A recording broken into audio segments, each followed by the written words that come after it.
starts now. He is not Derrick Henry. He is not one of those special backs in that sense. A really good one that's been outstanding in fantasy for quite some time. But you can also hear the buzz recently about it being more of a split backfield. And if that's so, then Aaron Jones' value takes a hit, Jordan Mason's value goes up, and there's an opportunity at some point, if Aaron Jones misses time, where you can see Jordan Mason take that backfield over. Fantasy Sports Today, only on SportsGrid. It's a safe shot, pin high left with a 6-iron. And then this is where JJ enters the fray again and hits this like slice 5-iron. That was just, I mean, it curved probably a good, 30, 40 feet, almost flies in the hole. And it was just a crazy shot because nobody would ever really try to hit that type of slider. The Smiley Show, only on SportsGrid. An HRR, parlay a combo that you want to do. I generally prefer away teams and players that hit at the top of the lineup or in the top half, just because you are guaranteed just that extra plate appearance here or there. How many times, throughout the season, I've been like, listen, if this guy gets on, he will have one more at bat in the 9th inning, and if he doesn't get there, he doesn't get there. If you just take them that's placed higher, they're going to be in a spot to cash that bag. Pro Baseball Today, only on Sports.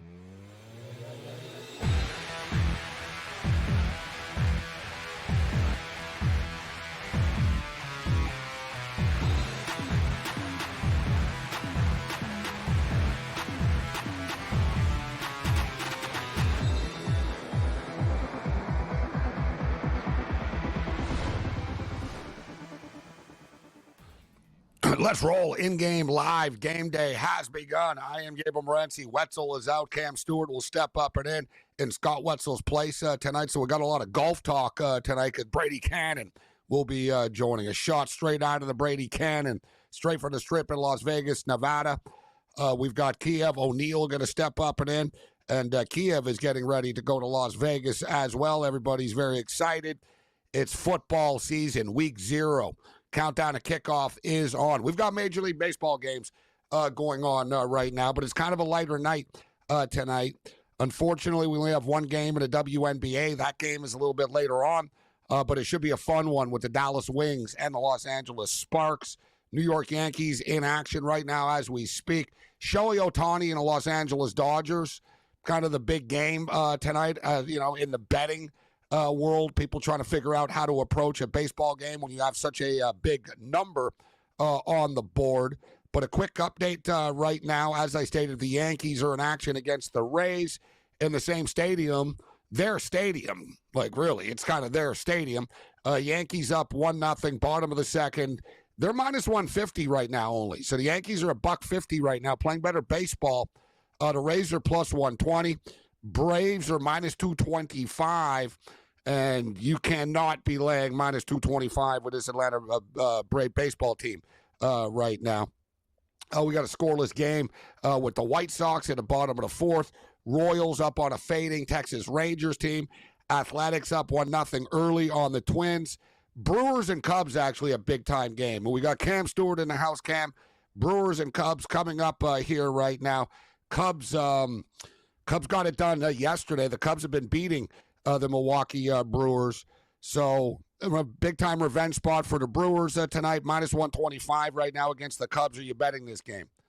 Yeah, I'm going to have a small play on Milwaukee. I like Mizorowski, and you talk about the Cubs, and Horton's been a great story. That's why every time he pitches for the Cubs, you have to look to take them. Ray going tonight. He's not bad, but I like Mizorowski in this spot, Gabe. I know it's a nice little rivalry between the Brew Crew and the Cubs, and short price for Milwaukee. So, yeah, I have a lean to the Brew Crew right there. Small play on Milwaukee. I'm seeing minus 120 on my FanDuel account, so I can respect that price. Mizorowski did have his worst start of the season in his last start, but it doesn't mean he's going to get lit up again tonight. I kind of get the feeling that it is a lower scoring game tonight at Wrigley, but the odds makers agree. 6.5, minus 125 right now. The wind's clearly blowing in Wrigley. That's a low number. I actually haven't pulled the trigger on any of these early games tonight in Major League Baseball. I've been waiting for the Dodger game, and I do like the WNBA game tonight. a tricky baseball card tonight, late night. The Marlins are up 3-1 on the Cubs right now, and the Mets are getting lit up by the Washington Nationals. Bottom of the fifth inning, the Nationals are up 5-1. Did you bet the early baseball games, Cam?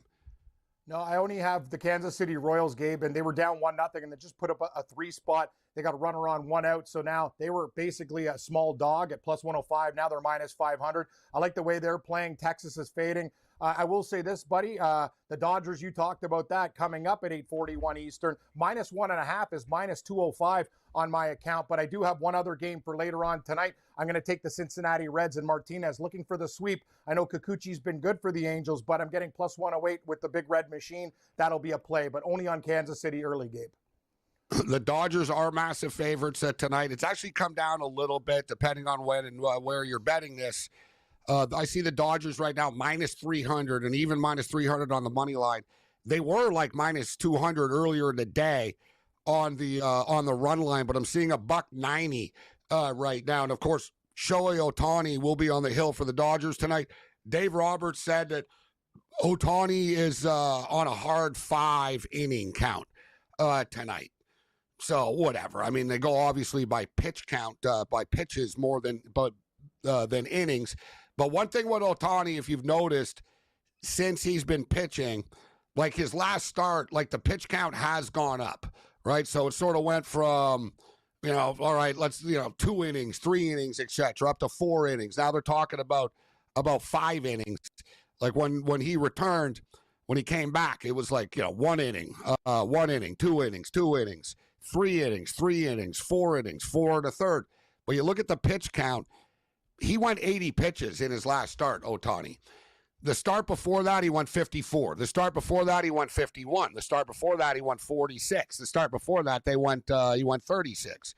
You'll notice they've been very precise and detailed with this. All right, like each start, they let him go a little bit more, but that was quite a jump from 54 to 80 pitches. So in other words, Ohtani, okay, they said he's a hard 5. So I think what Roberts means is even if he's at 68 pitches or something like that, they're going to take him out after 5 innings. But one thing, and I've been cashing in with these Ohtani strikeout props, guys, is people are a little bit scared, and the odds makers would definitely be putting up bigger numbers, but they're weary of how long Ohtani is going to go in these games. But you guys know I'm a diehard Dodger fan, so I'm on top of every bit of like little information about this. And, every sort of start, if you guys remember, and it was like last week, Cam, or 2 weeks ago, Captain Chalk, George Kurtz, was scared.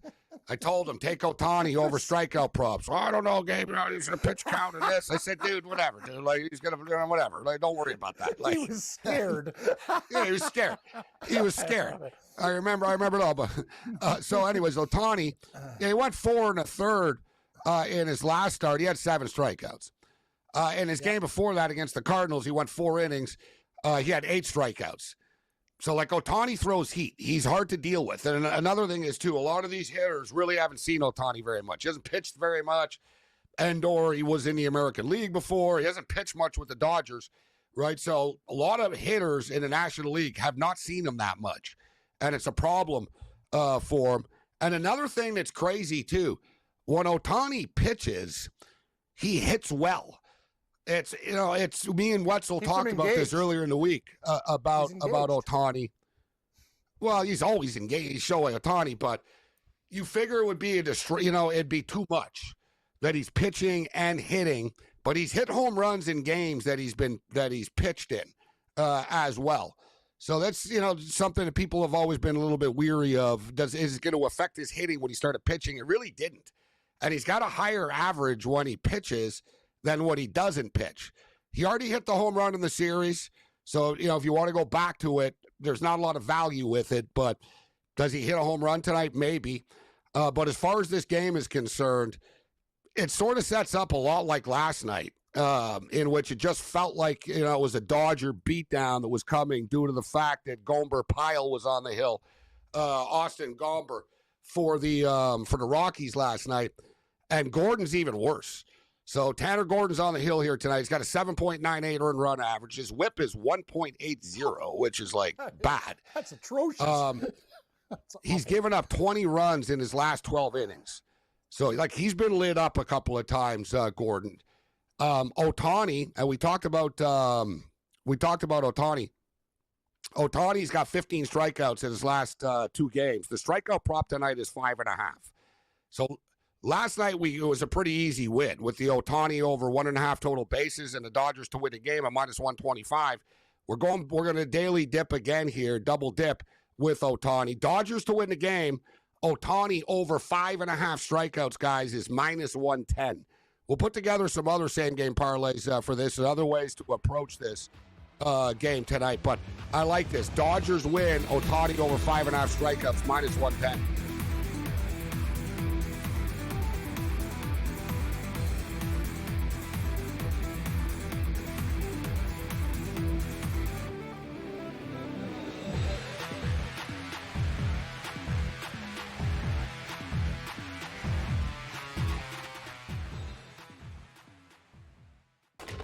Enter into the magical world of McLuck.com, where even the smallest of spins can win real cash prizes. Adventure into over 1,000 of the best Vegas-style slot games. So what are you waiting for? Unlock your free welcome offer today. Join the fun where winners play and players win.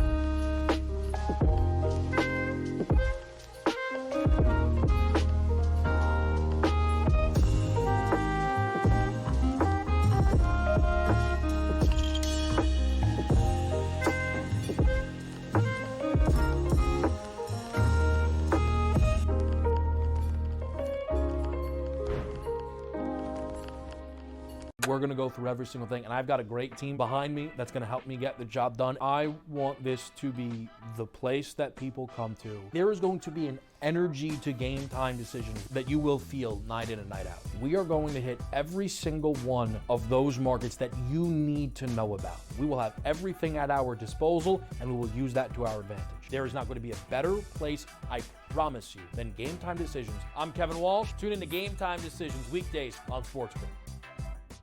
This is the moment every fan waits for. The countdown's over.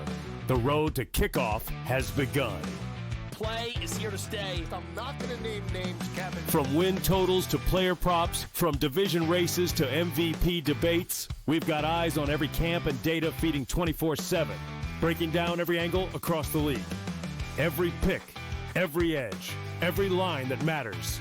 SportsGrid. Your road to kickoff starts now.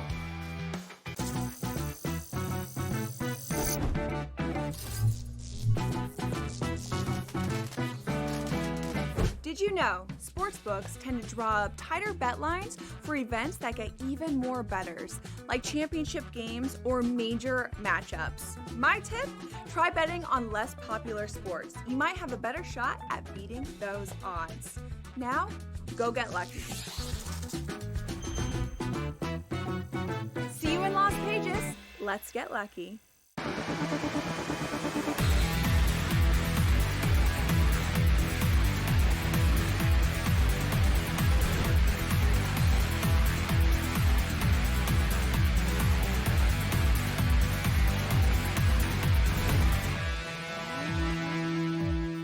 Let's do this thing. In-game live game day continues. I am Gabriel Morency. Cam Stewart in the house. Brady Cannon will join us later. Kiev O'Neill will step up and in a couple of minutes. We'll talk some college football with Kiev.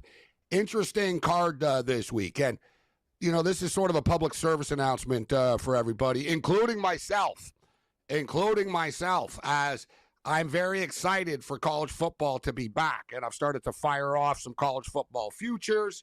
We're super excited about Saturday, and there's college football on Saturday, and in fact, we're going to be live right here on the grid Saturday at noon Eastern time until 3 o'clock Eastern, covering the games, giving you insight, in-game picks, and tracking all the craziness. And this Saturday, it'll be mostly like the K-State Iowa State game because that's the first game of the season. That's the only game on at noon. But the following Saturday, like the 30th, it's crazy. Like, we've got some big-time football games, and they're all on at once or, right after each other. So that's going to be really cool. But the public service announcement really is. It's sort of like bowl season. And, we always tell you this come bowl season, and we all fall for it, and I'm as guilty of it as anybody. And I'm a big hypocrite, like a lot of sports bettors are and gamblers are, who are hypocrites.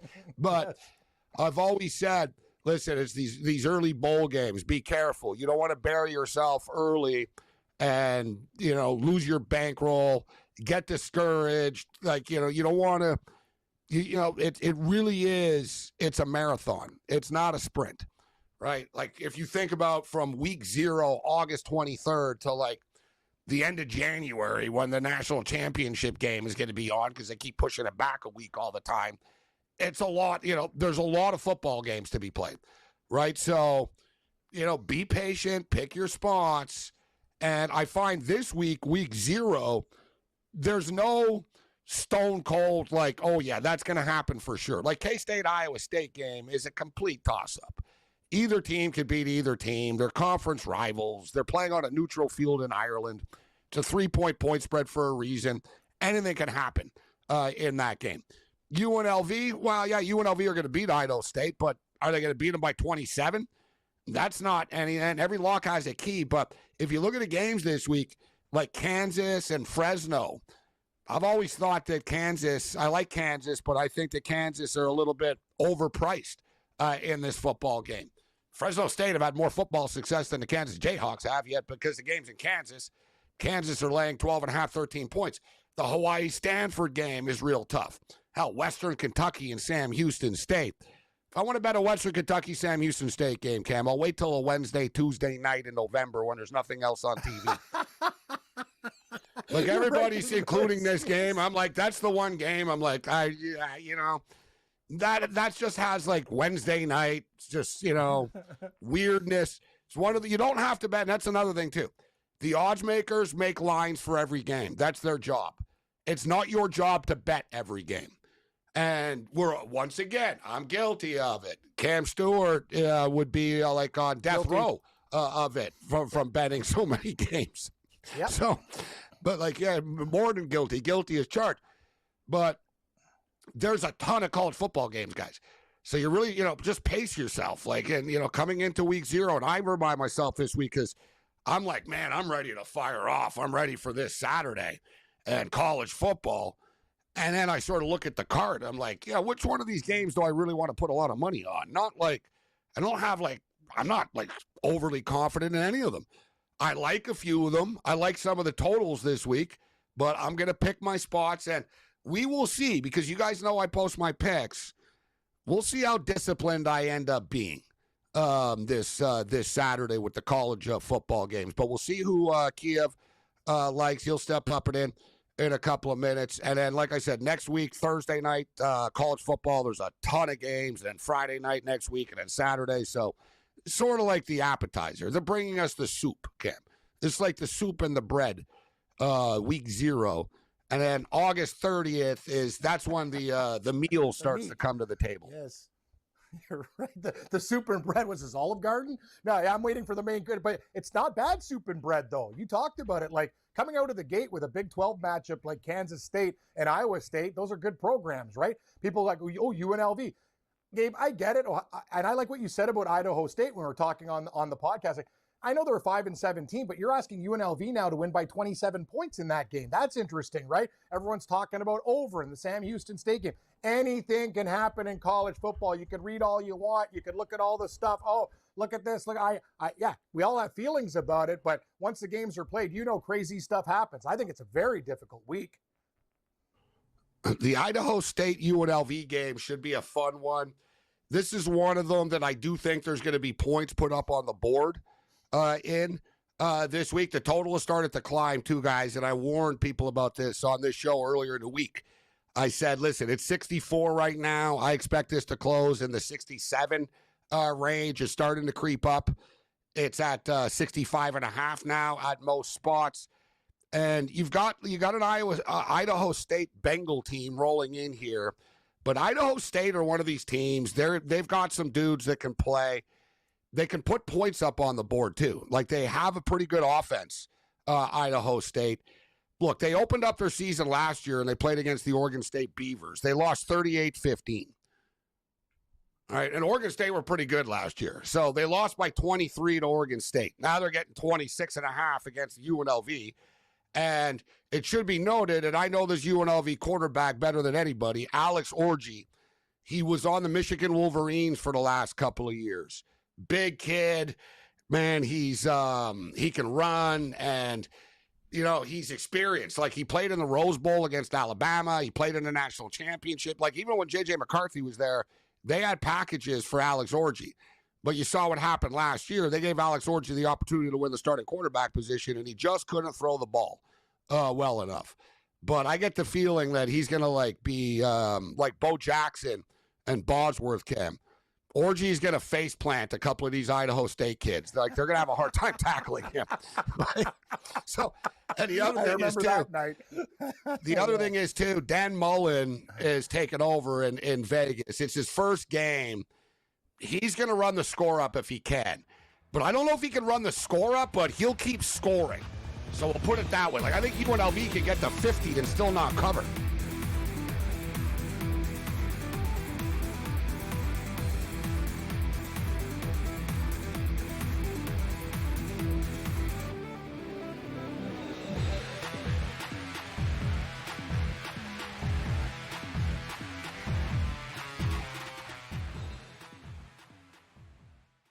This is the moment every fan waits for. The countdown's over. The road to kickoff has begun. Play is here to stay. I'm not going to name names, Kevin. From win totals to player props, from division races to MVP debates, we've got eyes on every camp and data feeding 24/7, breaking down every angle across the league. Every pick, every edge, every line that matters. SportsGrid. Your road to kickoff starts now. He is not Derrick Henry. He is not one of those special backs in that sense. A really good one that's been outstanding in fantasy for quite some time. But you can also hear the buzz recently about it being more of a split backfield. And if that's so, then Aaron Jones' value takes a hit, Jordan Mason's value goes up, and there's an opportunity at some point, if Aaron Jones misses time, where you can see Jordan Mason take that backfield over. Fantasy Sports Today, only on SportsGrid.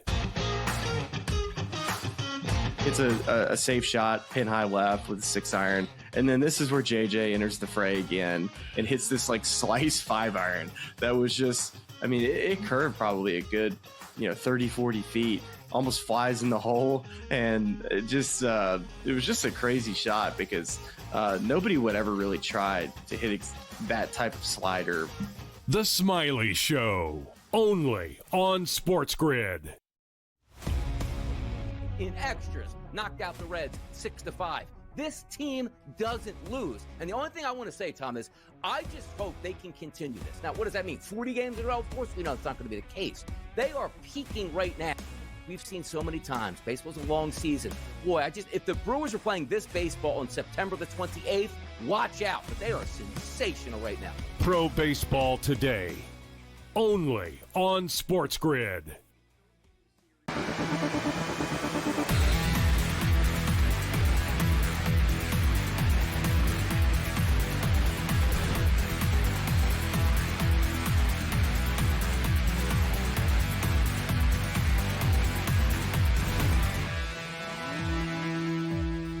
Let's do this thing. In-game live. Game day continues.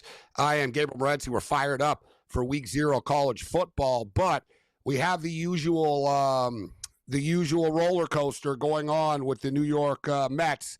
We got a 5-4 baseball game right now. We were just talking a couple of minutes ago. The Nationals were up 5-1, and it really is amazing.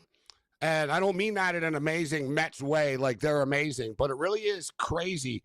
And this is something that, my bad for just not giving this 10 minutes ago and saying, let's just take the Mets. Because, Cam, I got to tell you, man, every night we're on and these Met games, they either blow 6-0 leads, 7-0 leads, teams come back on them, they go back and forth. Their games, the Mets are actually tailor-made for the in-game better, where you just kick back and you get these wild numbers in their games. And right now, so we're in the top of the 6 right now. It's 5-4 for the Nationals. You sort of believe the Mets are probably going to win this game now. We missed out on the value, but it is wild how these Met games just go back and forth every night.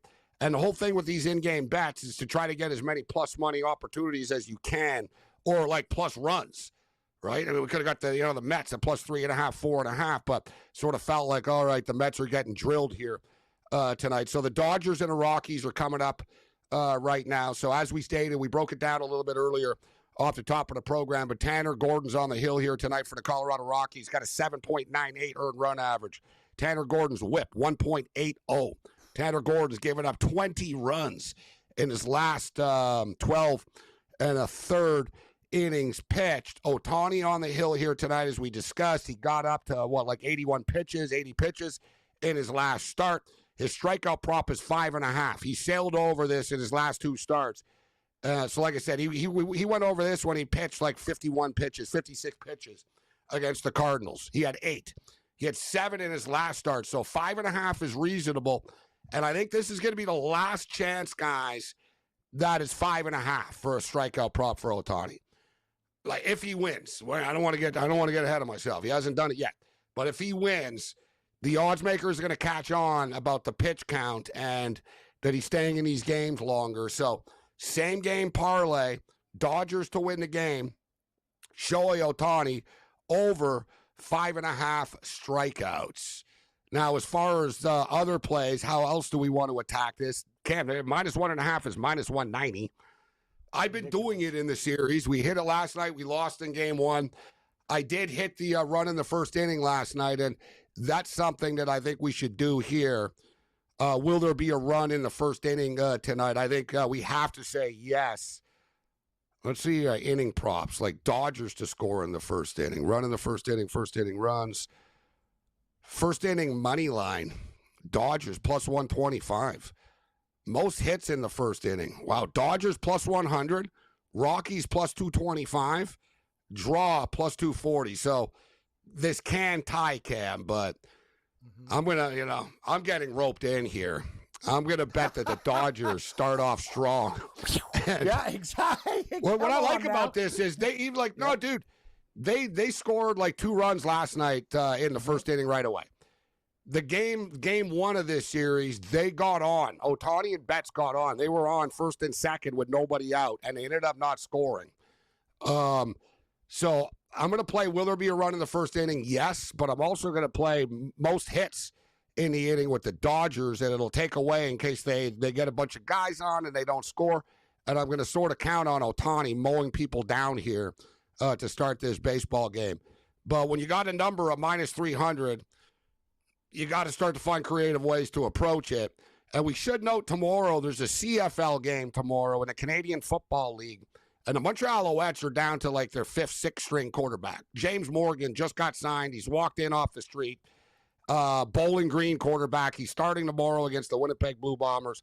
The game is in Montreal, but I think Winnipeg are going to beat them. So you could moneyline parlay the Winnipeg Blue Bombers with the Los Angeles Dodgers tonight. And as Cam put together earlier, it turns into minus 129 if you want to do that. Cam, what are you doing with the Dodger game and any player props? I agree with you on the Winnipeg Dodgers parlay minus 129. I'm going to take the Dodgers team total. But, Gabe, the question I have for the over in this game is I think the Dodgers might score 8 or 9 themselves. I'm not sure if the Rockies can get to Ohtani, though. But that 11.5 might be light because this guy, Gordon, is an absolute gas can for the Colorado Rockies. I would not be shocked if the Dodgers scored like 8 or 10 runs tonight themselves and the total's 11.5. So we're firing away right now, and we'll fire off some more picks on the other side. Let's rock.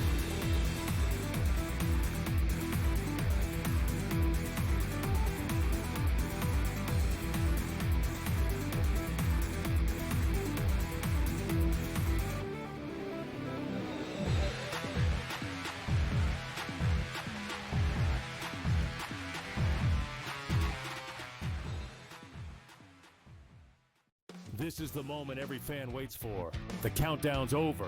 The road to kickoff has begun. play is here to stay. I'm not going to name names, Kevin. From win totals to player props, from division races to MVP debates, we've got eyes on every camp and data feeding 24/7, breaking down every angle across the league.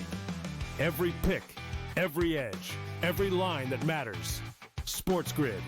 Your road to kickoff starts now. He is not Derrick Henry. He is not one of those special backs in that sense. A really good one that's been outstanding in fantasy for quite some time.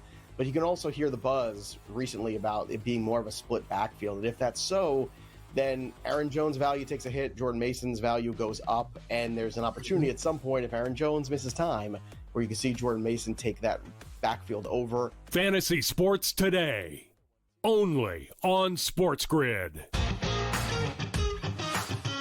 It's a safe shot, pin high left with a 6-iron. And then this is where JJ enters the fray again and hits this like slice 5-iron that was just, I mean, it curved probably a good, 30, 40 feet, almost flies in the hole. And it was just a crazy shot because nobody would ever really try to hit that type of slider. The Smiley Show, only on SportsGrid. In extras, knocked out the Reds 6-5. This team doesn't lose. And the only thing I want to say, Tom, is I just hope they can continue this. Now, what does that mean? 40 games in a row? Of course we know it's not going to be the case. They are peaking right now. We've seen so many times. Baseball's a long season. Boy, if the Brewers are playing this baseball on September the 28th, watch out. But they are sensational right now. Pro Baseball Today, only on SportsGrid.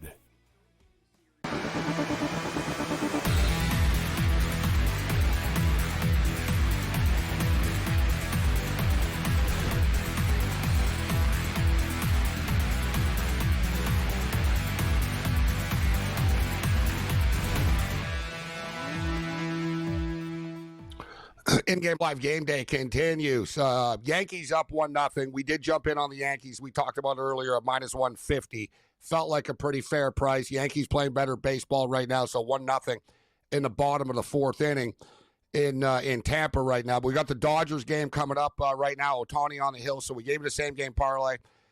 Gave you the numbers here about Tanner Gordon, but we're going with the Dodgers to win the game and Ohtani over 5.5 strikeouts. Turns into -110. We played the Dodgers to have the most hits in the first inning. +100. Almost sounds too good to be true. +100. But, and there's always a capital B in sports betting, there can be a tie with this. So if they have the same amount of hits, we lose the bet. That's why it's +100. But the Dodgers to have the most hits in the first inning, +100. We played, will there be a run in the first inning? Yes. -180. It's a little bit pricey. But we do believe there's going to be early runs in this game. We played Ohtani, home run. And, the other night, guys, the Ohtani home run prop, it was last night, and it cashed. The home run prop was the lowest number that ESPN Bet had ever posted for a home run prop before. It was +110. I just got it in at +125. I see some +120s out there right now. But it's the combination of Tanner Gordon, Coors Field, and Ohtani's badassness has led to this ridiculous price for a home run at +120.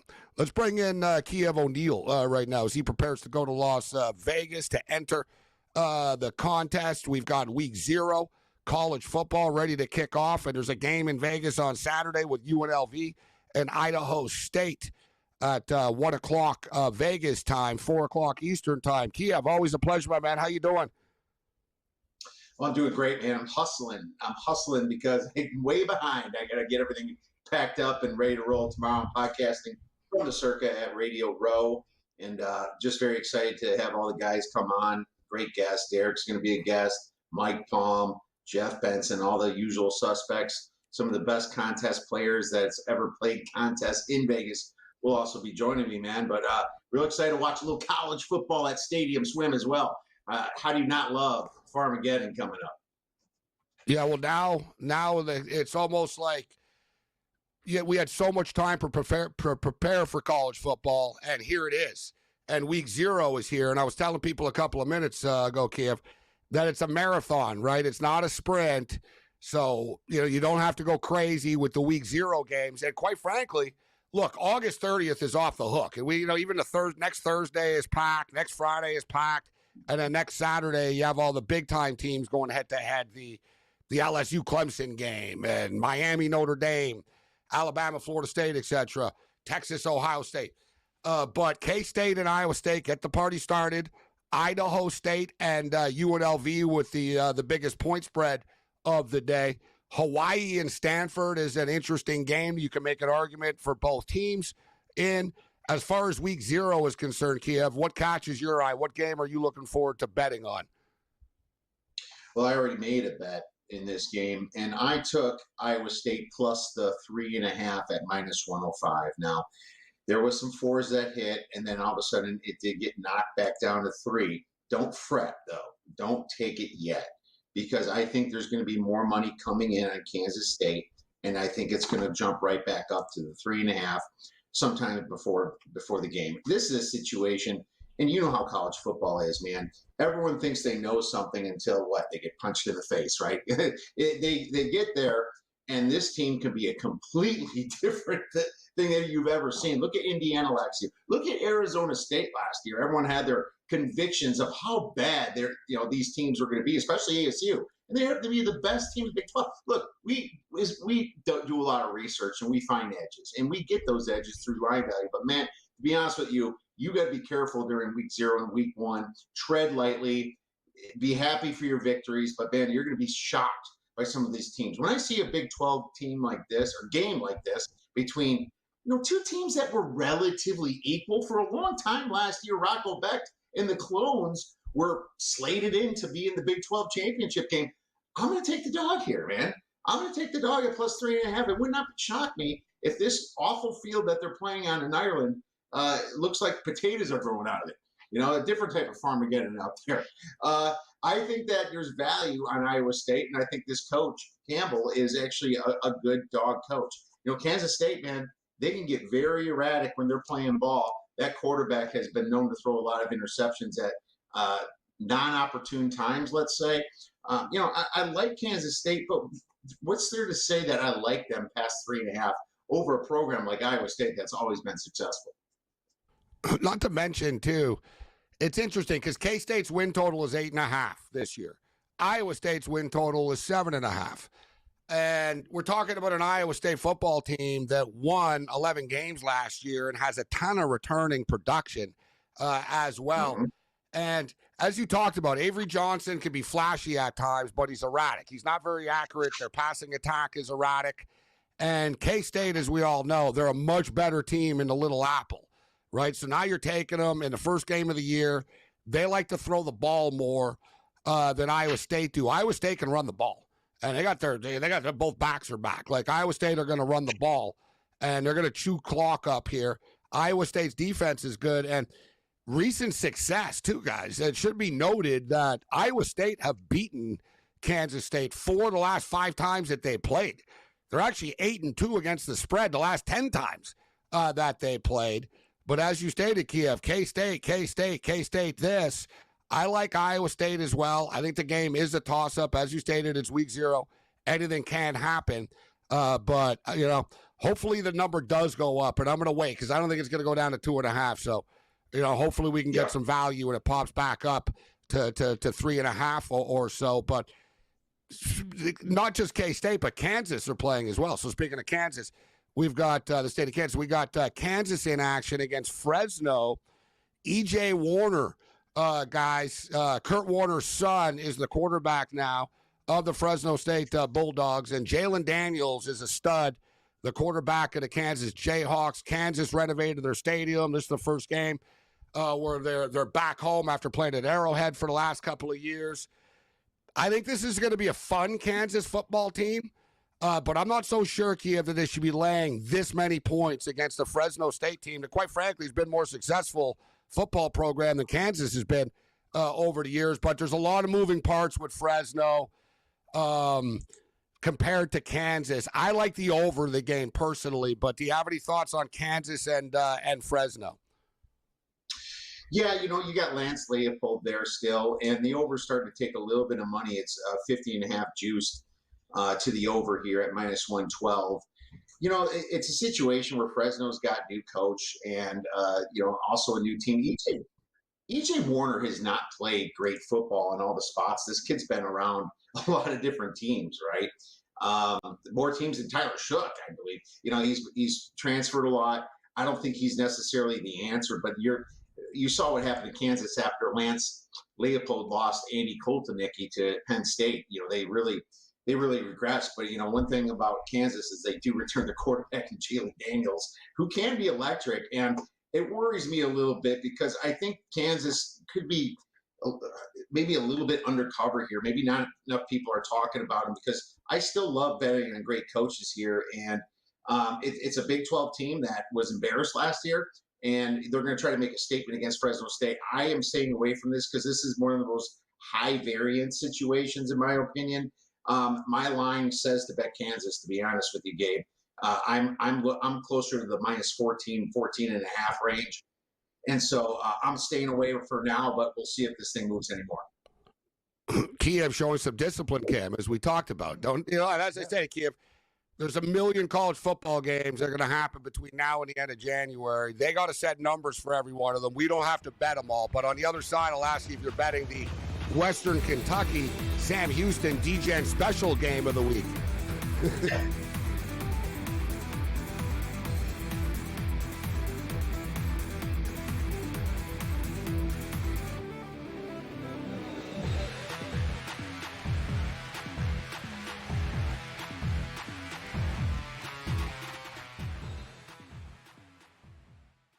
This is the moment every fan waits for.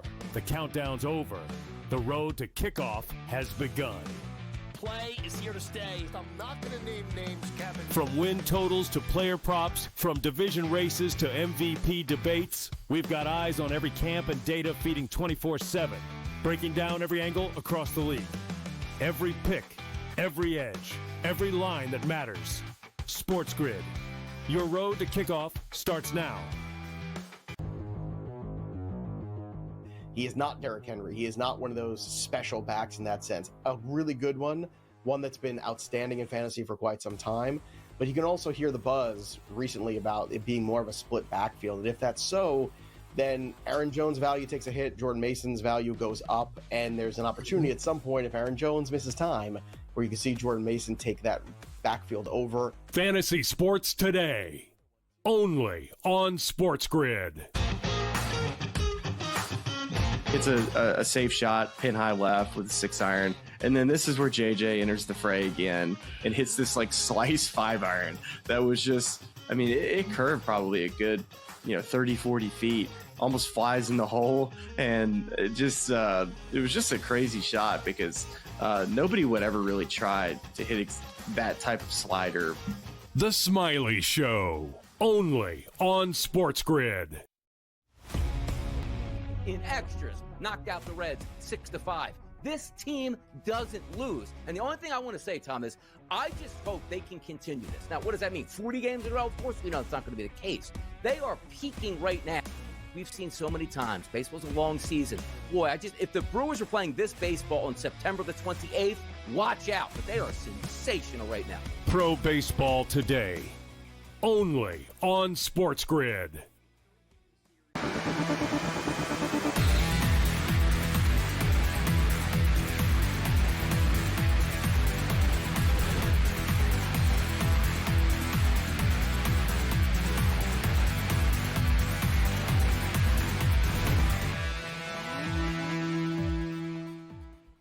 In-game live game day continues. I am Morency. So the New York Yankees are now up 2-0. We said, all right, we're going to jump in on the Yankees. They're up 1. You know what? We're getting a minus 150. They were up 1-0 already, playing good baseball. Tampa are not. And it's pretty much a Yankees home game. It's all Yankee fans in the stands in Tampa in the Yankees spring training complex. So 2-0 Bronx Bombers right now, bottom of the 5th inning. You see how much more respect the Yankees get on the program, and Wetzel isn't here. He calls them the Stankies, and that's always, the Yankees, all this and that. I call them the Bronx Bombers. I give a little respect to the Yankees, despite being a Dodger fan. I would follow it up with like some sort of cheap shot because we want to play you again because you can't play defense, but I wouldn't do that. So yeah, 2-0 for the Yankees right now.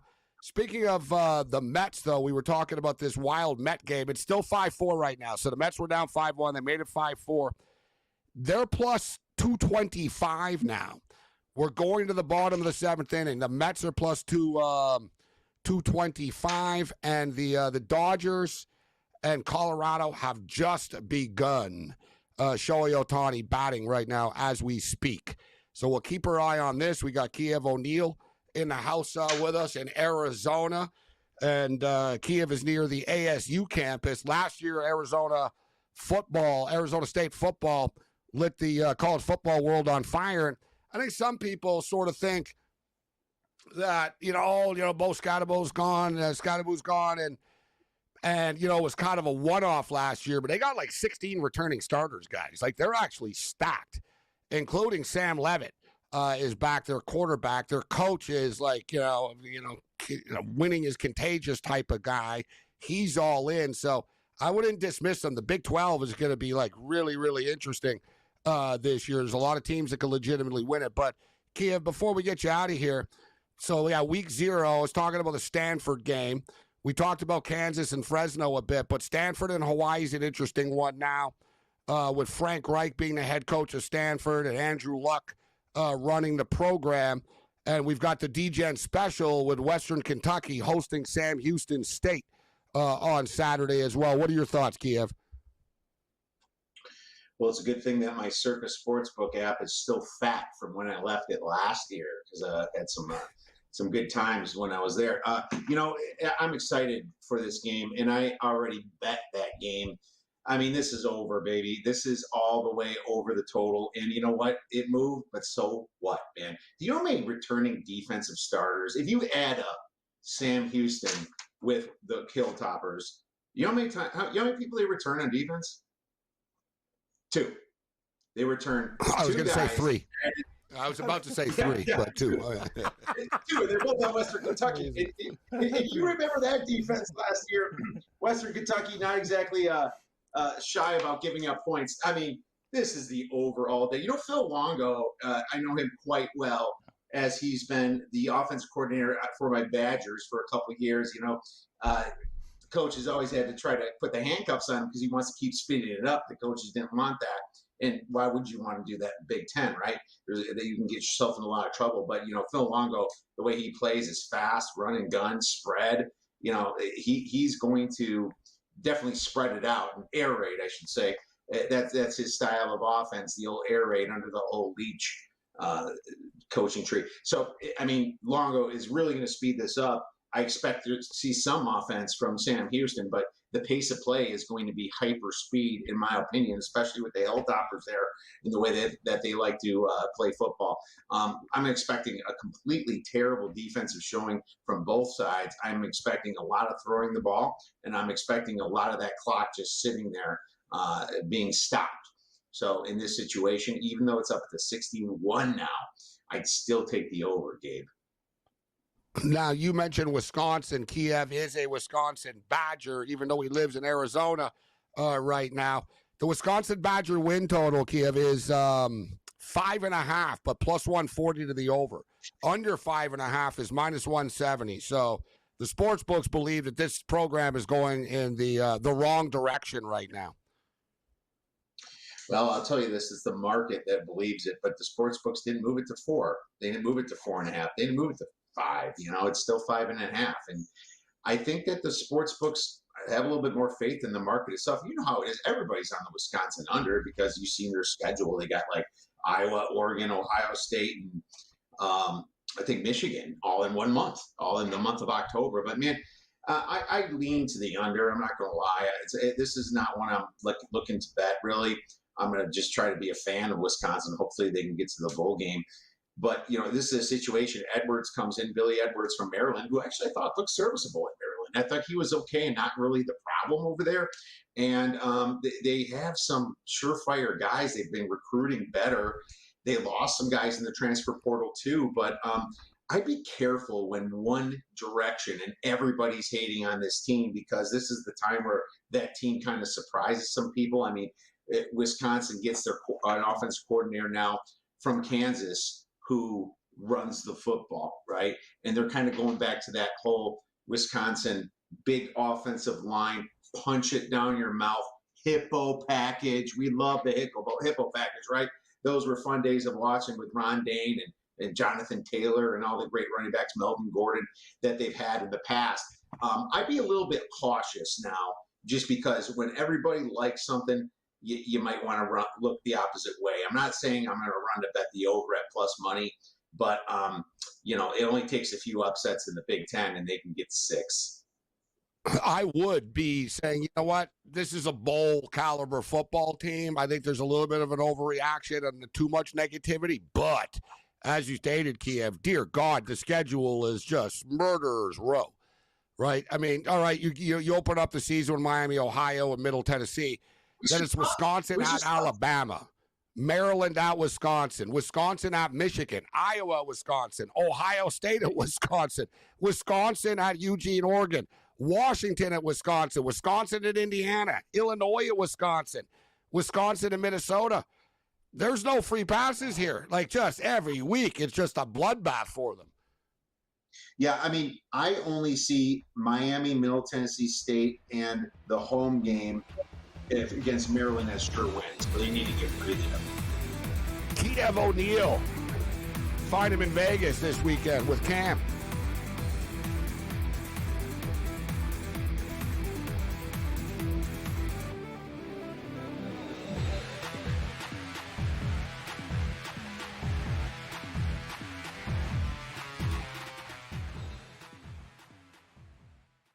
This is the moment every fan waits for.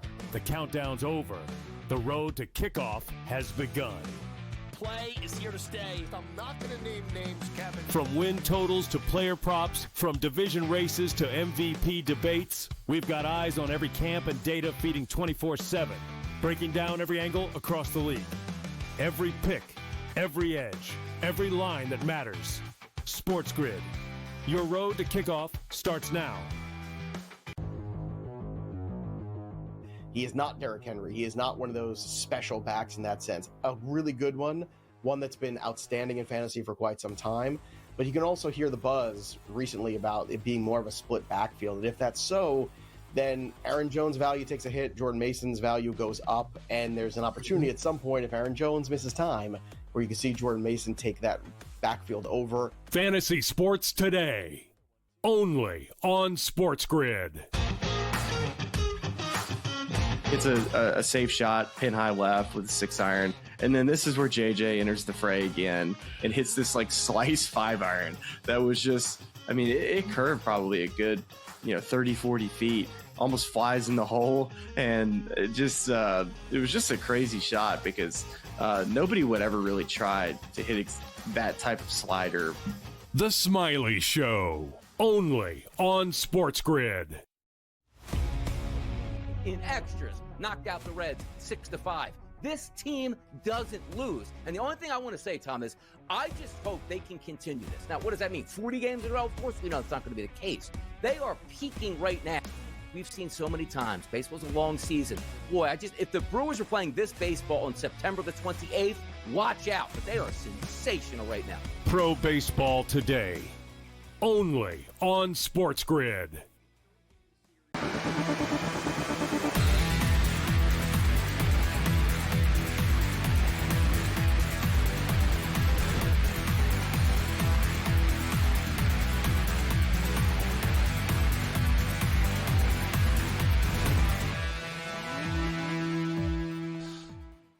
In-game live game day continues. I am Gabriel Morency. We're kicking it. SportsGrid Radio and Television Network. Cam Stewart in the house. Brady Cannon's going to step up, and then we'll get into the final stop of the PGA Tour this year. The Tour Championship. Scotty Scheffler, ridiculously lowly priced.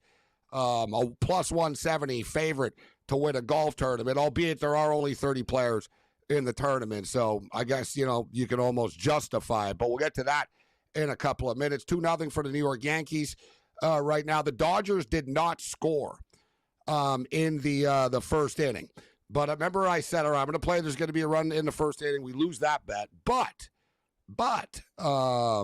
we hit the Dodgers plus 100 to have the most hits in the inning. Shohei Ohtani did not give up a hit in the first inning. And Shohei Ohtani's the moneymaker. He got the hit for me, Cam. So Shohei Ohtani, 0-0 the game. But Shohei Ohtani gets, that was my bet. The Dodgers would have more hits in the first inning than the Rockies at plus 100. So Shohei Ohtani gets the hit for us, and then he mows them down in the first inning. As far as strikeouts are concerned, Shohei Ohtani had 1 strikeout in the first inning, so I'm a little disappointed in him for that. I would have wanted 2 or 3, but we'll take it. At least he got us the hit. And we hit the plus 100 bet for most hits in the first inning. We lose, will there be a run in the first inning bet? So it should be noted, in the 3 games they played now in this series, there's only been a run in the first inning now in one of them. Game 1, there was no run in the first inning. Last night there was. Tonight there wasn't.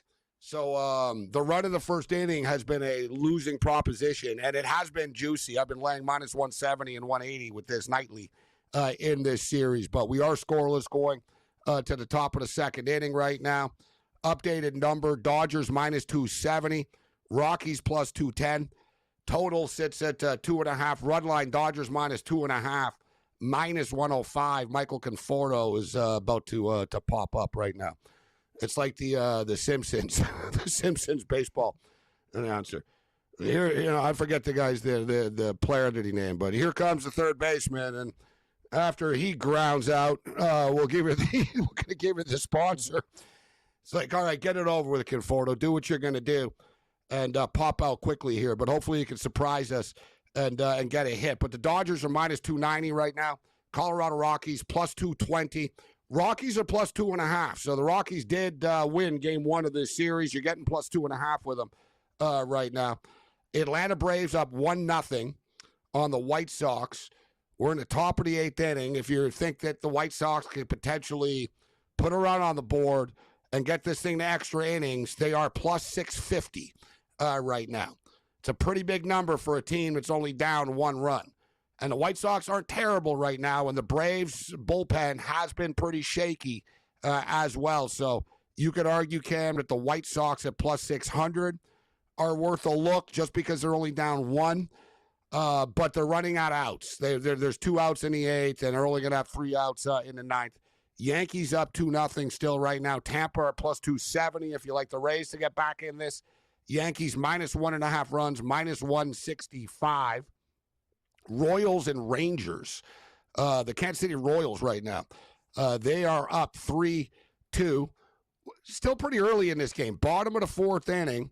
3-2 game, and you're getting plus 220 with the Texas Rangers. The problem is the Rangers kind of suck. But another instance, Cam, only a 1-run game, getting plus 220. I know you're already on the Royals, though. The Athletics are up 2-1 on the Twins. The A's are minus 170 right now. The Twins are plus 140. I've got an Athletic season win total bet to the over, so I'm pulling for them without betting on them and hoping they can keep on racking up these wins. And here's a not an upset in the making because it was basically a pick 'em the game, but I brought it up earlier that Mizorowski was coming off his worst start of the year. And here we go right now. We're in the bottom of the 3rd inning, and the Chicago Cubs are up 3-1, Cam, on the Brewers. Brewers are plus 2.5 right now, but the Cubs have a runner on third base with 2 out. Cubs are rolling right now. This is a big week for the Cubs. Maybe they're the ones to cool off this Brew Crew team that couldn't be stopped. You said it. And the Cubs bring out the pitcher. Horton, Ray's pitching good tonight, Gabe. And I'll tell you, man, Mizorowski got in trouble. Bases loaded, no outs. They go deep, 3-1 lead. I told you I had a small piece of Milwaukee, but the plus 2.5 looks very enticing to me. Mets are plus 350 right now. We're in the top of the 8th inning, but they've got 2 out right now. So they're plus 350 on the money line. Yes, I'm going to sprinkle on this. Little small play, just because Met games get stupid all the time.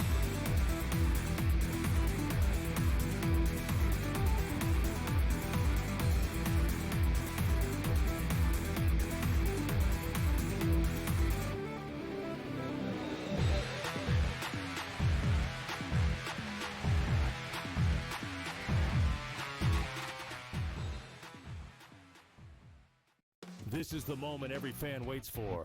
The countdown's over. The road to kickoff has begun. Play is here to stay. I'm not going to name names, Kevin. From win totals to player props, from division races to MVP debates, we've got eyes on every camp and data feeding 24/7, breaking down every angle across the league. Every pick, every edge, every line that matters. SportsGrid. Your road to kickoff starts now. He is not Derrick Henry. He is not one of those special backs in that sense. A really good one that's been outstanding in fantasy for quite some time. But you can also hear the buzz recently about it being more of a split backfield. And if that's so, then Aaron Jones' value takes a hit, Jordan Mason's value goes up, and there's an opportunity at some point, if Aaron Jones misses time, where you can see Jordan Mason take that backfield over. Fantasy Sports Today, only on SportsGrid. It's a safe shot, pin high left with a 6-iron. And then this is where JJ enters the fray again and hits this like slice 5-iron that was just, I mean, it curved probably a good, 30, 40 feet, almost flies in the hole. And it was just a crazy shot because nobody would ever really try to hit that type of slider. The Smiley Show, only on SportsGrid. In extras, knocked out the Reds 6-5. This team doesn't lose. And the only thing I want to say, Tom, is I just hope they can continue this. Now, what does that mean? 40 games in a row? Of course we know it's not going to be the case. They are peaking right now. We've seen so many times. Baseball's a long season. Boy, if the Brewers were playing this baseball on September the 28th, watch out. But they are sensational right now. Pro Baseball Today, only on SportsGrid.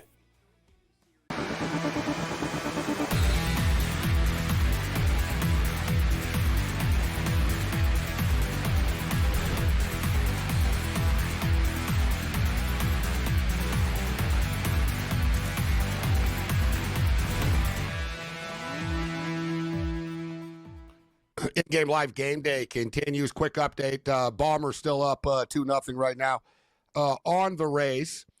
And I don't even want to bring it up. I guess it is time right now. We are into the this has been like the third time there's been a no-hitter going on in like the last 2 weeks.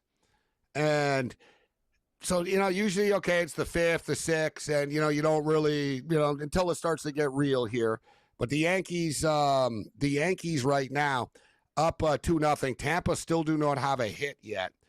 And there's always props for this, and I've lost. So the last 2 times there's been a no-hitter late in the game. We took we said, yeah, there'll be no hit. The no-hitter will happen. So right now, team alternative hits. You got a pretty good number for this, but it hasn't won. And it's funny because Brady Cannon was talking about wild 8th innings, and I've noticed, Brady, these last couple of no-hitters, they get broken up in the 8th or 9th type stuff. Like, it gets harder, right? Like, so you sort of, your eyes open up when you're in the 6th and the 7th. But for the record, right now, the Tampa Bay Rays to get no hit are plus 750. Plus 750. I've taken this bet twice in the last 2 weeks with no potential no-hitters. Dude on the Orioles got into the 9th inning the other night, and I had it at like plus 950. I took it in-game, jumping in mid-game type thing, but it gets blown up every time. See who's pitching for the Yankees? Schlittler. Just saying. This guy, we remember before game when we had Kurtz on, we're like, who the hell is this guy? Anyway, like, he seems to be doing quite well. I don't know what kind of like pitch count, whatever he's on, but you know what? The Rays have been horrible. I almost want to take a chance. What's he got, 9 outs? Well, the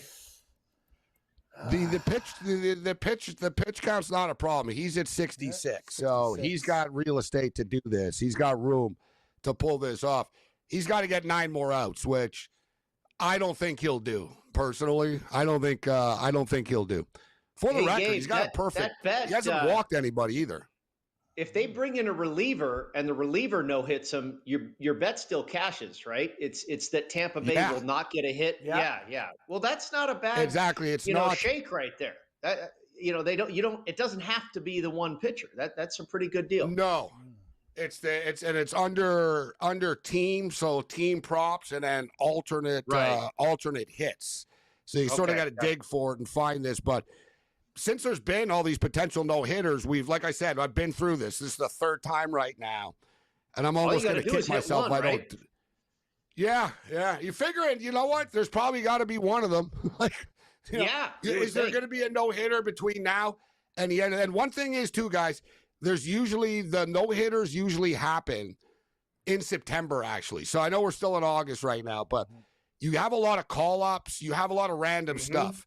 Yeah. And the other thing is, too, no-hitters, this is interesting, Brady. If you'll notice, most of the time, it's really strange. No-hitters are like journeyman random dudes that do it or that almost do it. It's not the aces.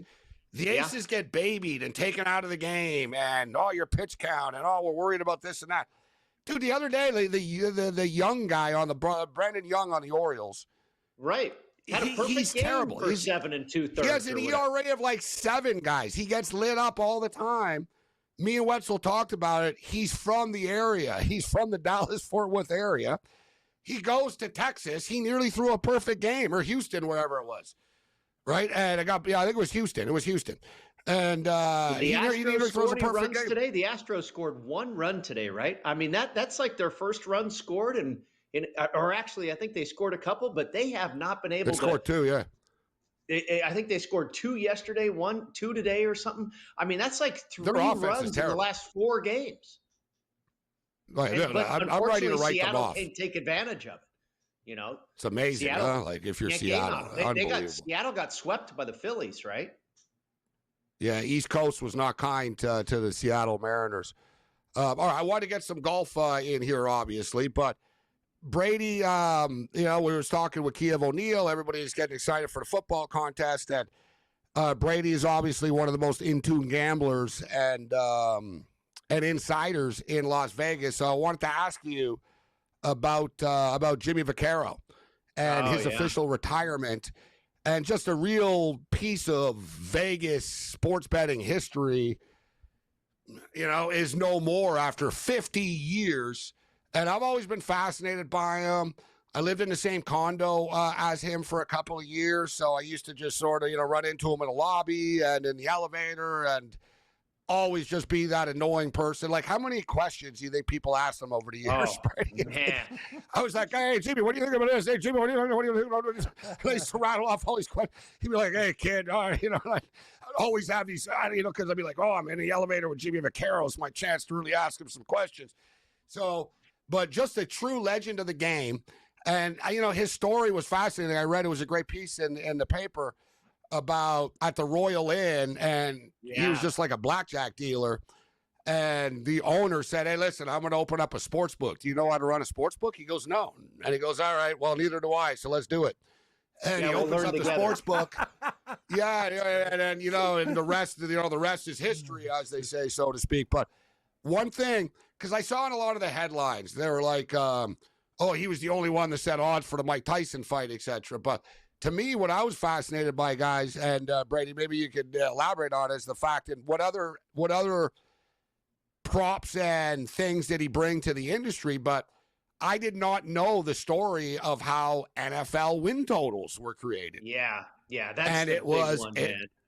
It was Jimmy Vaccaro. Imagine. Yep. There were and this was even not long ago, guys. So NFL win totals created because of Jimmy Johnson and the Dallas Cowboys. When Jimmy Johnson came into the NFL from the Miami Hurricanes, somebody asked him, hey, how many games do you think they're going to win? I want to bet it.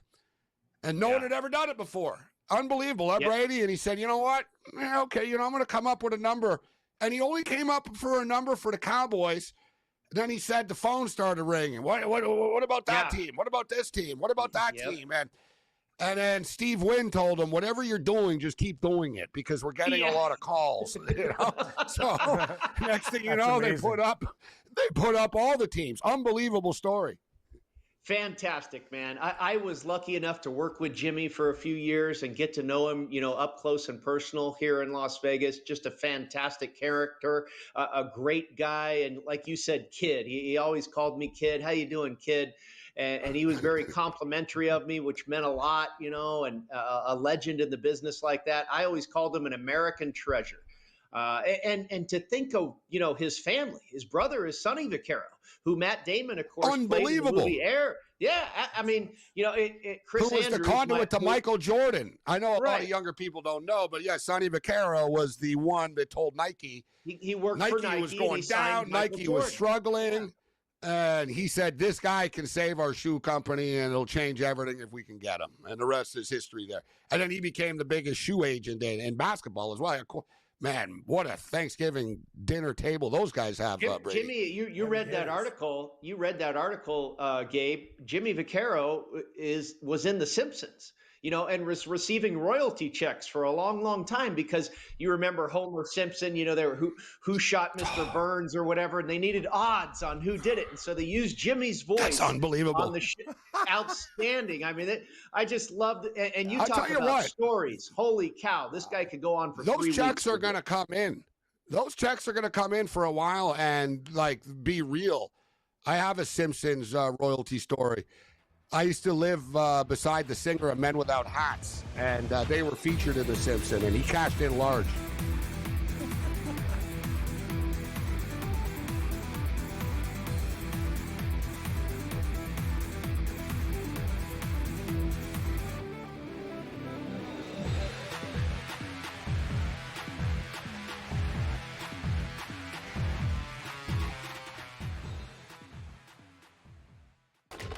Enter into the magical world of McLuck.com, where even the smallest of spins can win real cash prizes. Adventure into over 1,000 of the best Vegas-style slot games. So what are you waiting for? Unlock your free welcome offer today. Join the fun where winners play and players win.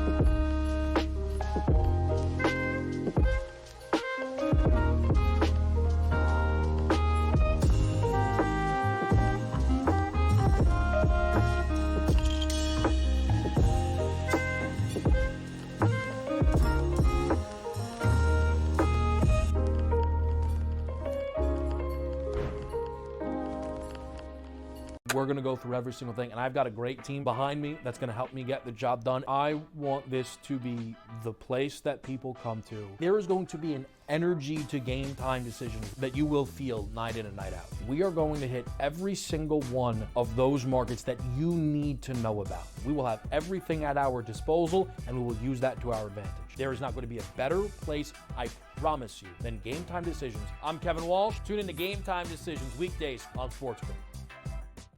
This is the moment every fan waits for. The countdown's over. The road to kickoff has begun. Play is here to stay. I'm not going to name names, Kevin. From win totals to player props, from division races to MVP debates, we've got eyes on every camp and data feeding 24/7, breaking down every angle across the league. Every pick, every edge, every line that matters. SportsGrid. Your road to kickoff starts now.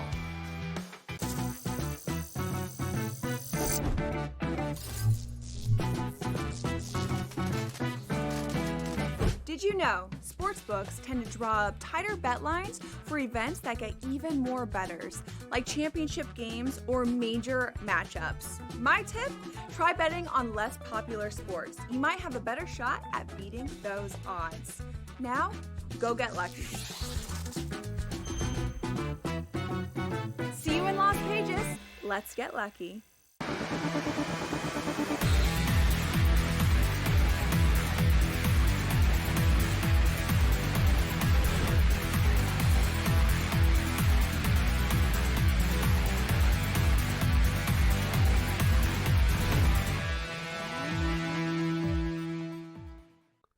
In-game live game day continues. I am Gabriel Morency, and Cam, you say it. I don't want to stumble it with the Yankees pitcher. The Yankee pitcher. Oh, Schittler? Yeah. Yeah, exactly. Yeah, that's what it is. Schlittler. See, I could have done it better than that. I could have done it. You just threw to me. I'm kind of like, what? Maybe I should have. You walked right into it, but it's like, no, I could have done better than that. I walk into a fist all the time. That's what I do. He stepped in it. Yeah, you stepped right into it. What's his name again? Brady? It's spelled like that. I don't know. It looks like that. Brady is. Because he just said it. So I'm like, let him say it. What is it? No, that's even worse than now it's worse. No, I think that's it, isn't it? No. That's how do you pronounce it? No, that's what hey, that's the way it looks. I don't know. That's all I'm saying. I got to tell you, there's a new college football player up there that's going to be a complete nightmare name for people. Yeah. I'm not even going to go into it, but if any people know what I'm talking about, it's like, you got to be kidding me. But let's get into some golf right now. Brady Cannon in the house. Brady, me and Cam talked some golf on the Sports Rate podcast, and I was like, wow, plus 170 for Scotty Scheffler. That's as low as you're going to see, but it's a 30-man field, Brady. So what are your thoughts? What are your approaches to the final tournament of the season?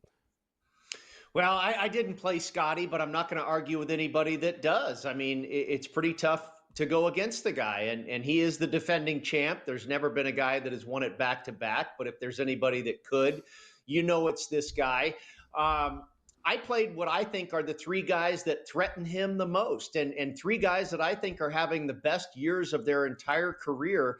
One, Tommy Fleetwood. I know he hasn't won this year. I don't believe he even won on the European Tour this year, but he's got 6 top 5 finishes. He's really playing wonderful golf, top 10 player in the world. And it sure would be fitting if he could finally get over that hump and win on American soil for the first time ever at this type of an event. And I think he is absolutely... I'm going to call Tommy Fleetwood the Buffalo Bills of the PGA Tour. As a Bill fan, I can't take any shots, right? But you're pretty loyal here. One last time, Cam? Like, I guess Brady, one last shot. The last tournament.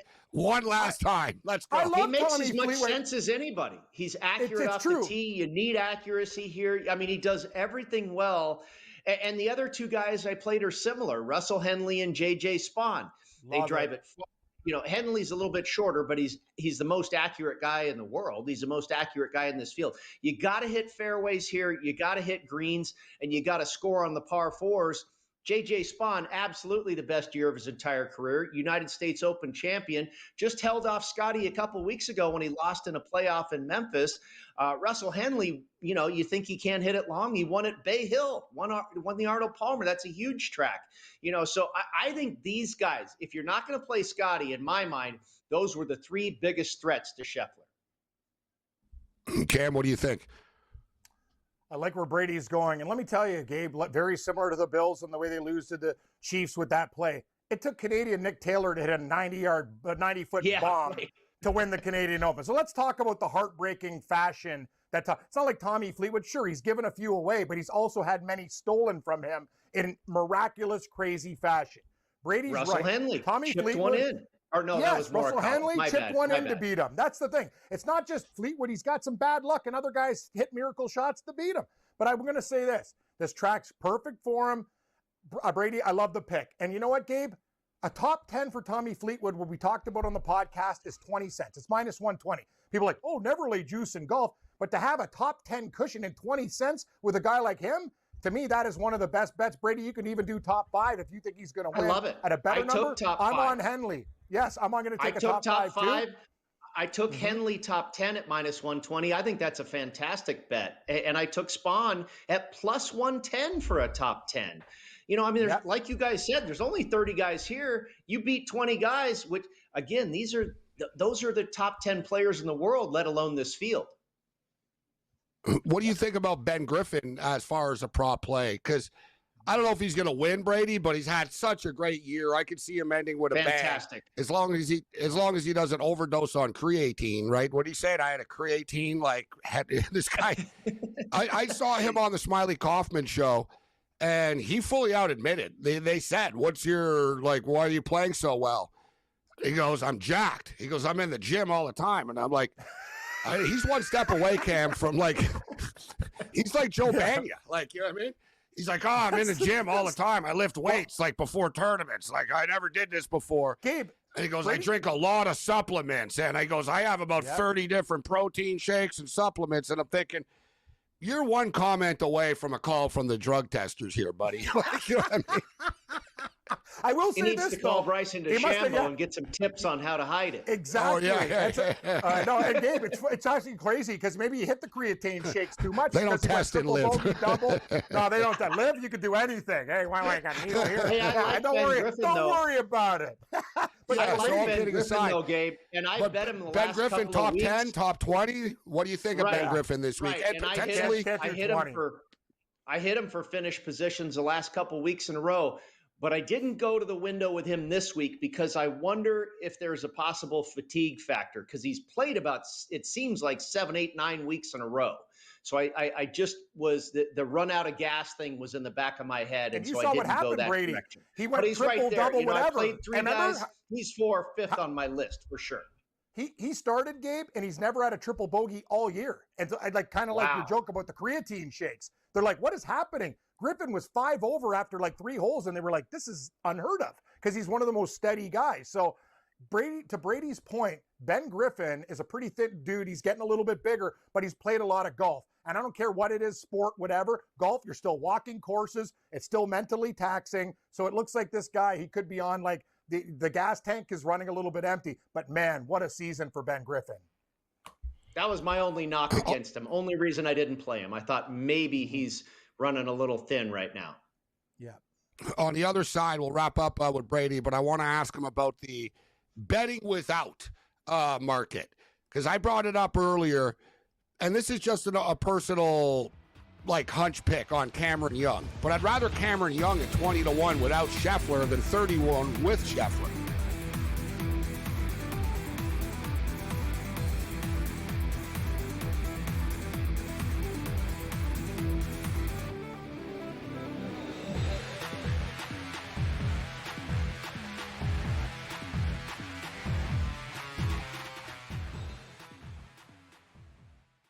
This is the moment every fan waits for. The countdown's over. The road to kickoff has begun. Play is here to stay. I'm not going to name names, Kevin. From win totals to player props, from division races to MVP debates, we've got eyes on every camp and data feeding 24/7, breaking down every angle across the league. Every pick, every edge, every line that matters. SportsGrid. Your road to kickoff starts now. He is not Derrick Henry. He is not one of those special backs in that sense. A really good one that's been outstanding in fantasy for quite some time. But you can also hear the buzz recently about it being more of a split backfield. And if that's so, then Aaron Jones' value takes a hit, Jordan Mason's value goes up, and there's an opportunity at some point if Aaron Jones misses time where you can see Jordan Mason take that backfield over. Fantasy Sports Today, only on SportsGrid.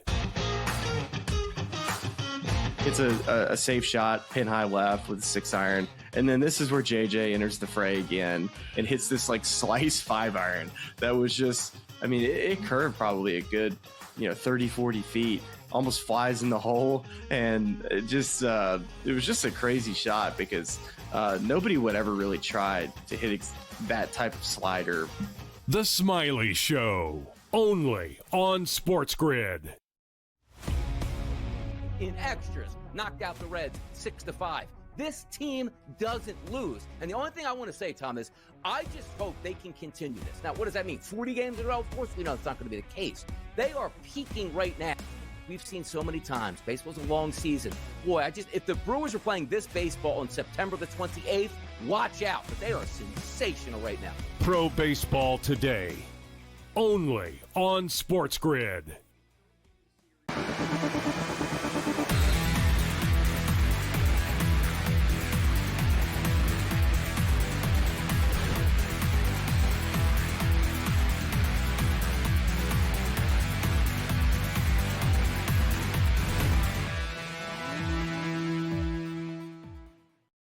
In-game live game day continues. All right, we'll get Brady Cannon out of here, but it should be noted that it is football contest season rapidly approaching. And Brady, the football contest show returns, and when does it launch again? Yeah, this Friday will be our first episode. In fact, Mr. Stewart, your partner, will be here in town in Sin City. We'll both be at the Circa Radio Row, and my friends James Salinas and Mike Pritchard and I will be recording. We're back for Season 2, Episode 1 this Friday, and it will air on SportsGrid Friday nights, Saturdays, throughout the weekends, throughout the season, every Friday from here through January 9th, getting you ready for contests, NFL weekends, what have you. Going to be fantastic. And Gabe, you'll be happy to know that my presidential campaign will be occurring again soon. The promo there will be up on SportsGrid, where I'm looking very presidential behind the seal. You remember? Yeah, that'll be up here probably in the next 10 days or so. I look forward to it. Election season is back with Brady Cannon. It was great. Yeah, it's great. You did look like you had a sudden announcement. People, we have something very urgent to announce to the country. Great stuff. But we look forward to the show and the insight. So as I stated, we're going into the break. Scottie Scheffler has been fun. It's been one of the most dominant golf performances and seasons in the history of the sport, but it's almost crushing for the players and for bettors. So we're reduced to the betting without Scottie Scheffler market, and I just don't see, Brady, how it's not smarter for me. And like I said, this is just sort of the you know what, I looked at the board, and I don't have numbers to back it up, but I was like, I think Cam Young's got a shot this week, actually. Right? It's just sort of my gut feel pick of the week. But I'd rather get Cam Young at 20-1 without Scottie Scheffler than 30-1 with Scottie Scheffler. What do you think about the betting without market, Brady? Well, just think if this tournament was 30 guys and Scottie wasn't in it. Cam Young might be less than 20-1. Okay, so you could kind of convince yourself that that's a good price. With Scottie at plus 150, basically everybody else in the field is getting a pretty inflated price, right? So betting him in the without market or betting other guys in the without Scottie market, you're probably getting a relatively true price if Scottie wasn't in the golf tournament anyway. So, yeah, I don't think it's – and hey, like I said a couple segments ago, you can't really argue anybody. I don't care what the price is. Who are you going to argue with that Scottie can't win? Who's going to tell you? They'd be wrong. I mean, he's got a chance to win every time he walks onto the golf course. So, but bad for bettors. At the same time, I've really loved it too, because I've cashed a lot of in-game wagers, coming into Sunday. I don't care if Scottie's minus 500. I did that at the British Open. He doesn't lose. And that's the way I've kind of adjusted with Scottie. I haven't done the without markets. I don't have a problem with it, but I don't bet him pre-tournament. I wait until Sunday. I didn't last week because I couldn't believe he'd overcome a 4-shot deficit. But if he's at or near the lead and he's minus 350, I don't care. I'm going to go in, because with only 18 holes left to play, we've seen what kind of a front runner he is. And now apparently he's a guy that can chase and come from back of the pack as well. But the guy just doesn't miss. So I'm okay laying a price with 18 holes left rather than paying a short price with 72 holes left to play. Cam, who are some, and it should be noted actually right now, guys, because of course they are, the Colorado Rockies are up 2-0 right now on the Los Angeles Dodgers. The Dodgers are now minus 110. So you can't argue the value, and there's still a lot of baseball left. We're in the top of the fourth inning right now. All right, So we're in the top of the fourth inning. The Dodgers are minus 110 right now. In-game total 9.5. We're talking about a team that was a minus 310 favorite. They're only down by 2 right now. So for in-game bettors, Dodgers minus 1.5 are currently minus 160. Dodgers to win minus 105. Rockies to win minus 125. The Reds keep beating the Angels, and they've now beaten them 10 straight times, as we talked about earlier in the week. So they've had quite the run, but I almost get the feeling that it's an Angel night tonight. Cam, you said earlier you're going to keep on riding the Reds. Yes, Brady. I'll give you one more before I get out of here. Talking about Scottie Scheffler, we always do the BetMGM numbers. Over 60% of the handle is on Scottie. He's the biggest liability this week at BetMGM. Yeah, that's 30-guy huge. tournament, 60%. Wow, man. Public isn't always wrong. That's No, right. they're not. That's right. Sometimes they're learning. right. They're not overthinking it. I'm going to put Scheffler in a parlay with something. Week 1 NFL, just to get a head start. Yeah, If it doesn't win, it's okay. Yeah.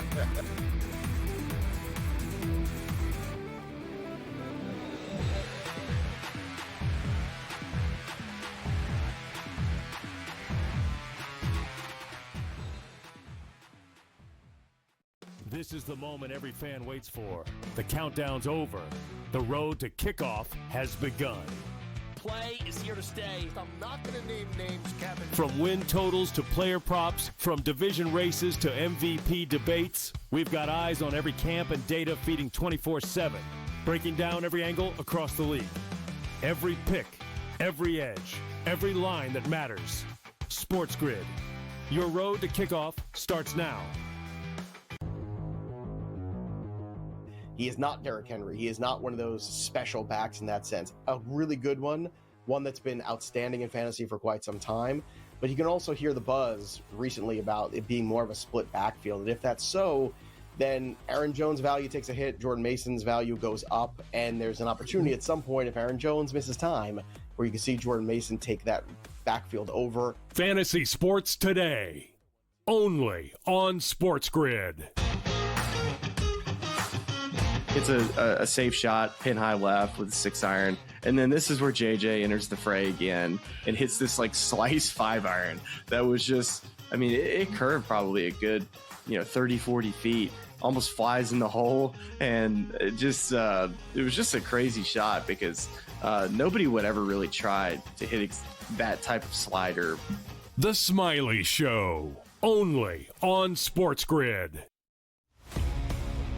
In extras, knocked out the Reds 6-5. This team doesn't lose. And the only thing I want to say, Tom, is I just hope they can continue this. Now, what does that mean? 40 games in a row? Of course we know it's not going to be the case. They are peaking right now. We've seen so many times. Baseball's a long season.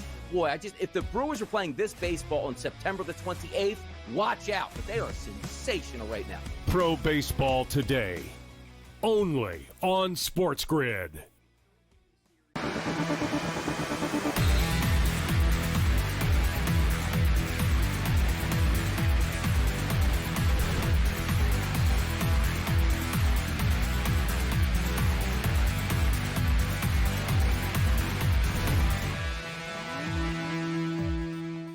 All right, so the Yankees still up 2-0. They did have a no-hitter going, but that got broken up as soon as we started talking about it, like always. And good thing I didn't fall for it this time. It was plus 750. We've lost a couple of times over the last week with these potential no-hitters. So we smartly didn't fall for it this time. So 2-0 still for the Bronx Bombers, and a 7 right now. We're going to the top of the 8th inning. The Yankees are now 10-1 on the money line. Tampa are plus 600. The Kansas City Royals are nursing a 3-2 lead over the Texas Rangers still.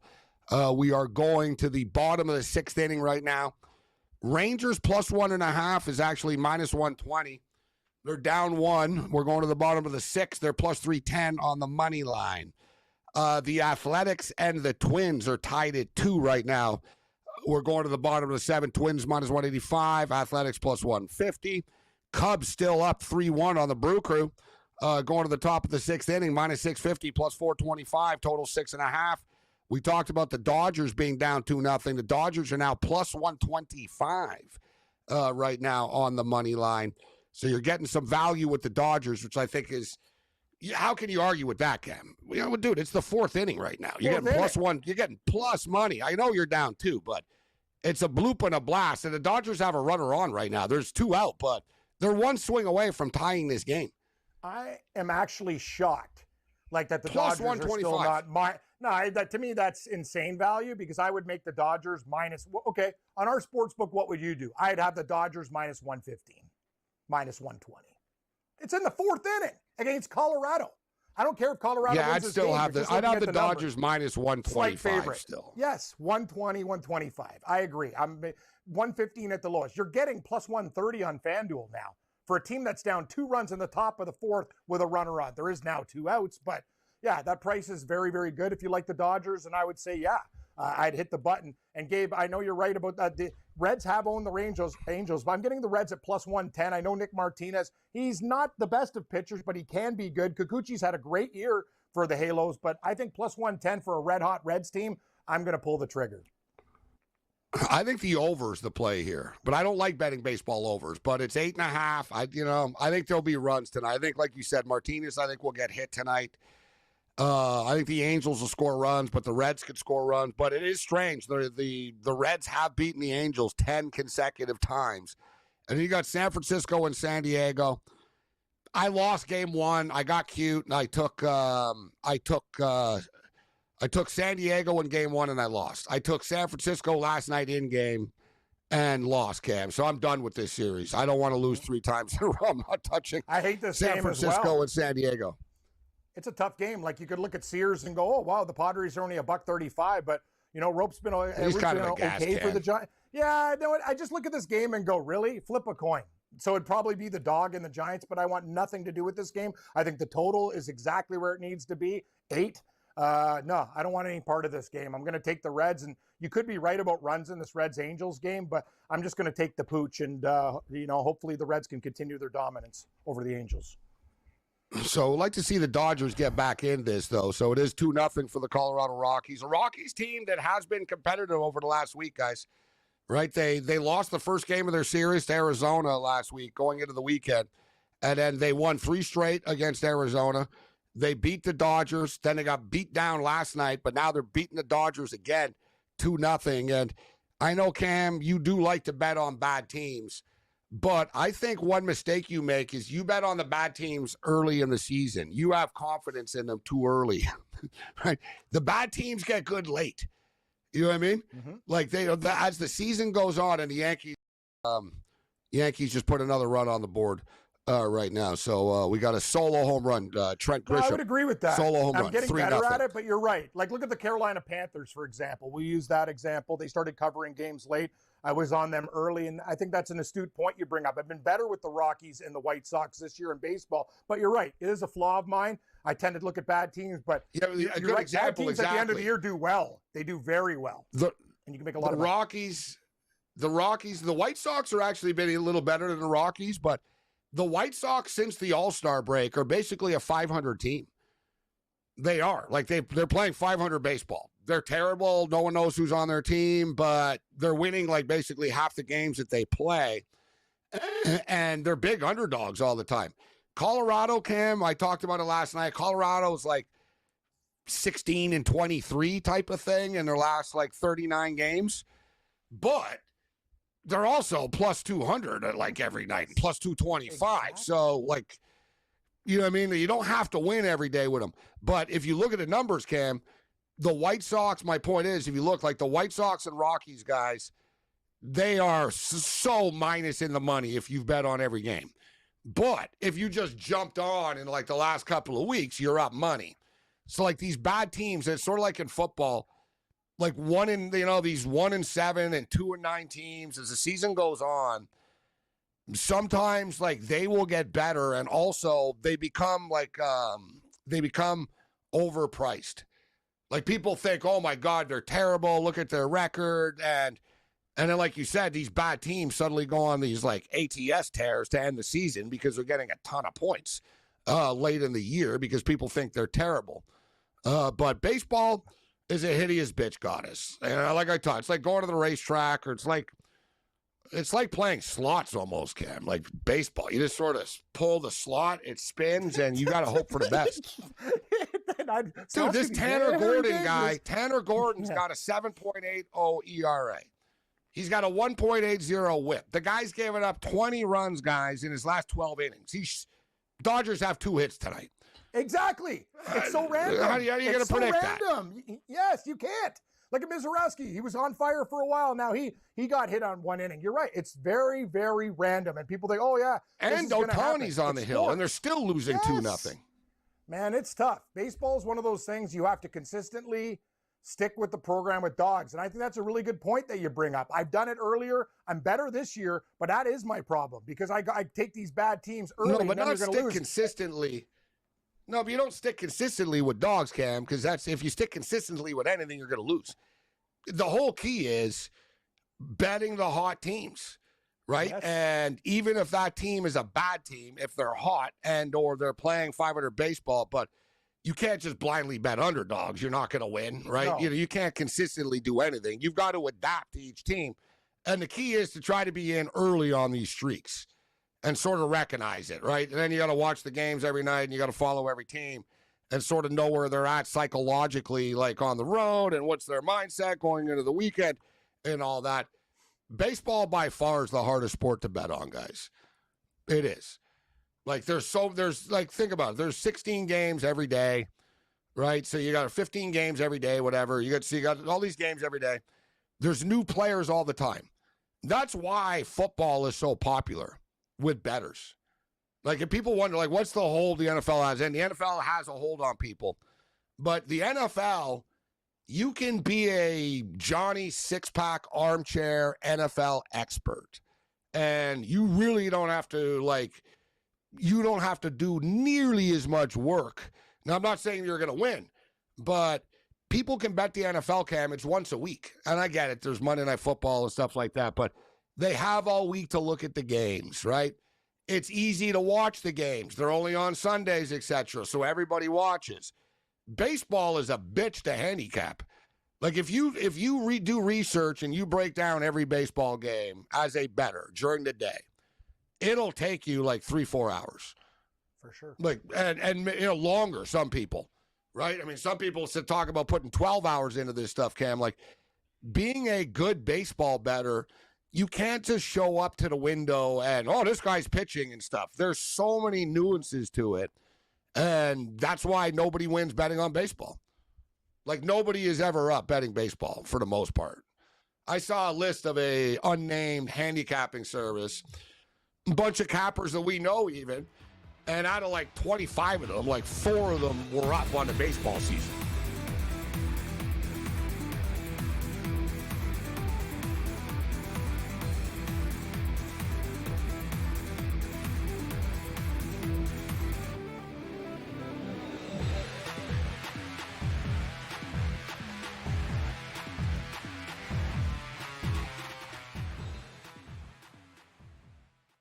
This is the moment every fan waits for. The countdown's over. The road to kickoff has begun. Play is here to stay. I'm not going to name names, Kevin. From win totals to player props, from division races to MVP debates, we've got eyes on every camp and data feeding 24/7, breaking down every angle across the league. Every pick, every edge, every line that matters. SportsGrid. Your road to kickoff starts now. He is not Derrick Henry. He is not one of those special backs in that sense. A really good one that's been outstanding in fantasy for quite some time. But you can also hear the buzz recently about it being more of a split backfield. And if that's so, then Aaron Jones' value takes a hit, Jordan Mason's value goes up, and there's an opportunity at some point, if Aaron Jones misses time, where you can see Jordan Mason take that backfield over. Fantasy Sports Today, only on SportsGrid. It's a safe shot, pin high left with a 6-iron. And then this is where JJ enters the fray again and hits this like slice 5-iron. That was just, I mean, it curved probably a good, 30, 40 feet, almost flies in the hole. And it was just a crazy shot because nobody would ever really try to hit that type of slider. The Smiley Show, only on SportsGrid. In extras, knocked out the Reds 6-5. This team doesn't lose. And the only thing I want to say, Tom, is I just hope they can continue this. Now, what does that mean? 40 games in a row? Of course we know it's not going to be the case. They are peaking right now. We've seen so many times. Baseball's a long season. Boy, if the Brewers are playing this baseball on September the 28th, watch out. But they are sensational right now. Pro Baseball Today, only on SportsGrid.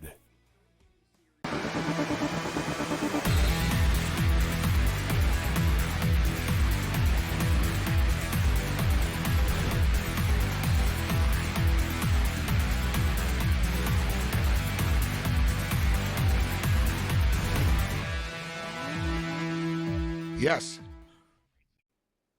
Let's roll in-game live game day.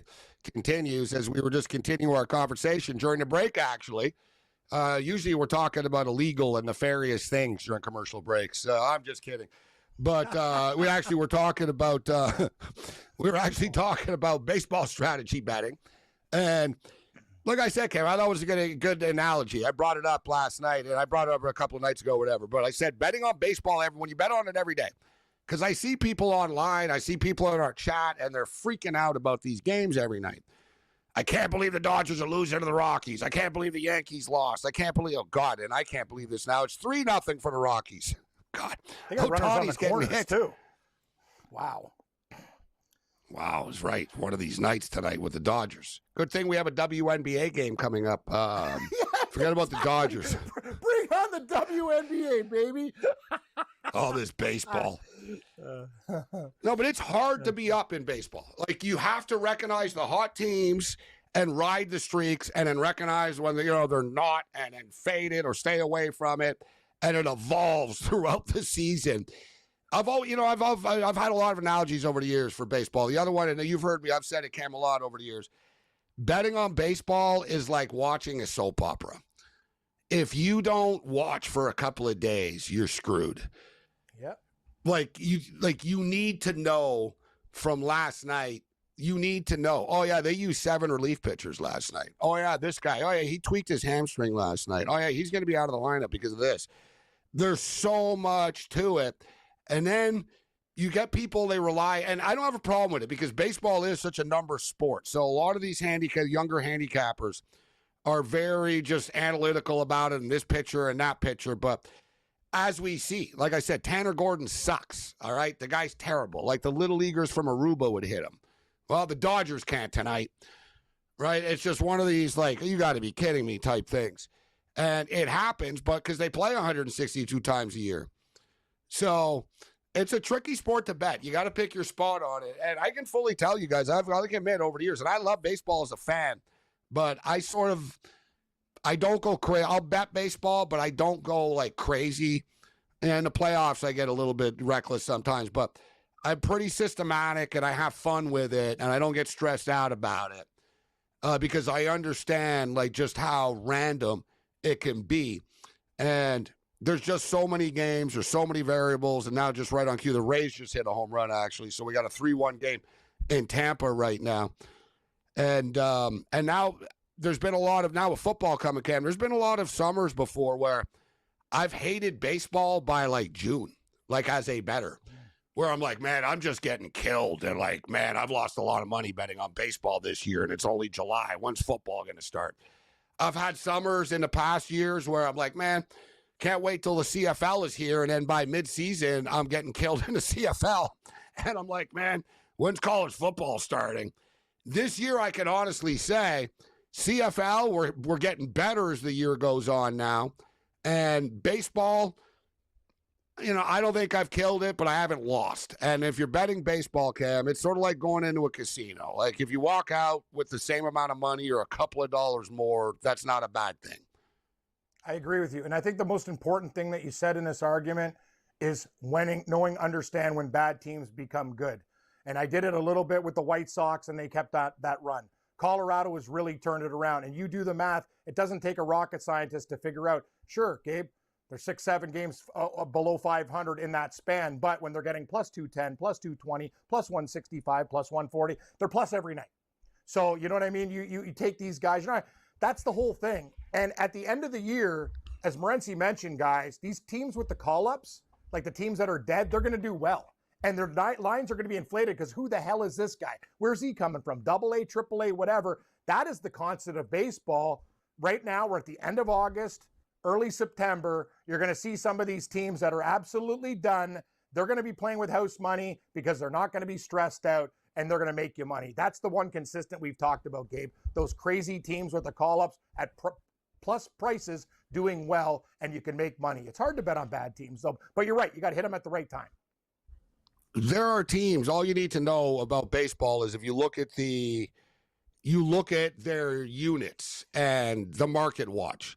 So a good example. So like if you bet on every Dodger game this year, you're down $880.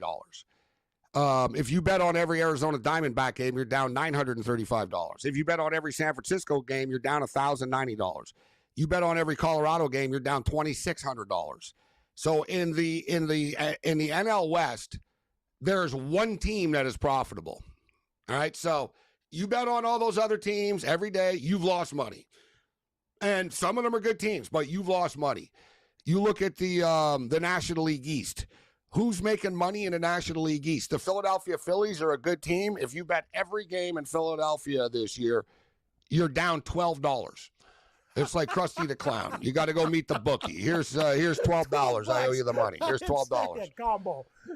If you bet every Met game, you're down $744. If you bet every Braves game, the Braves have been killers, you're down $2,549. If you bet Washington, you're down $519.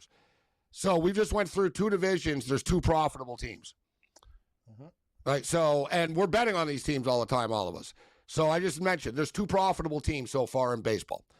Like, this is how hard it is to identify, like, who makes money. The Milwaukee Brewers make money. They're up $2,430 on the year because they're good and people don't bet on them. They're not a popular team, so they can win a bunch of games and the market isn't going to react to it. The Dodgers can lose a bunch of games, but they're still going to be minus 300 every night, right? So perception is a big thing, which you can throw out all your bat flip numbers and hard hit rates and every other geek stat rate you want to throw. You can't, like, quantify that stuff. So the Milwaukee Brewers are up. The Cubs are up $118. Cincinnati have been profitable because they're another one. Their games are like pick'ems all the time. Like, it really, like, baseball betting is almost like understanding the number as well and understanding, which teams are not being picked up on. The Blue Jays were a good example, Cam. People have caught up to the Blue Jays now because they got so good. But the Blue Jays had like a month run there where the odds makers didn't buy in. Like, they flew under the radar. Now you notice the Jays are starting to get overpriced a bit.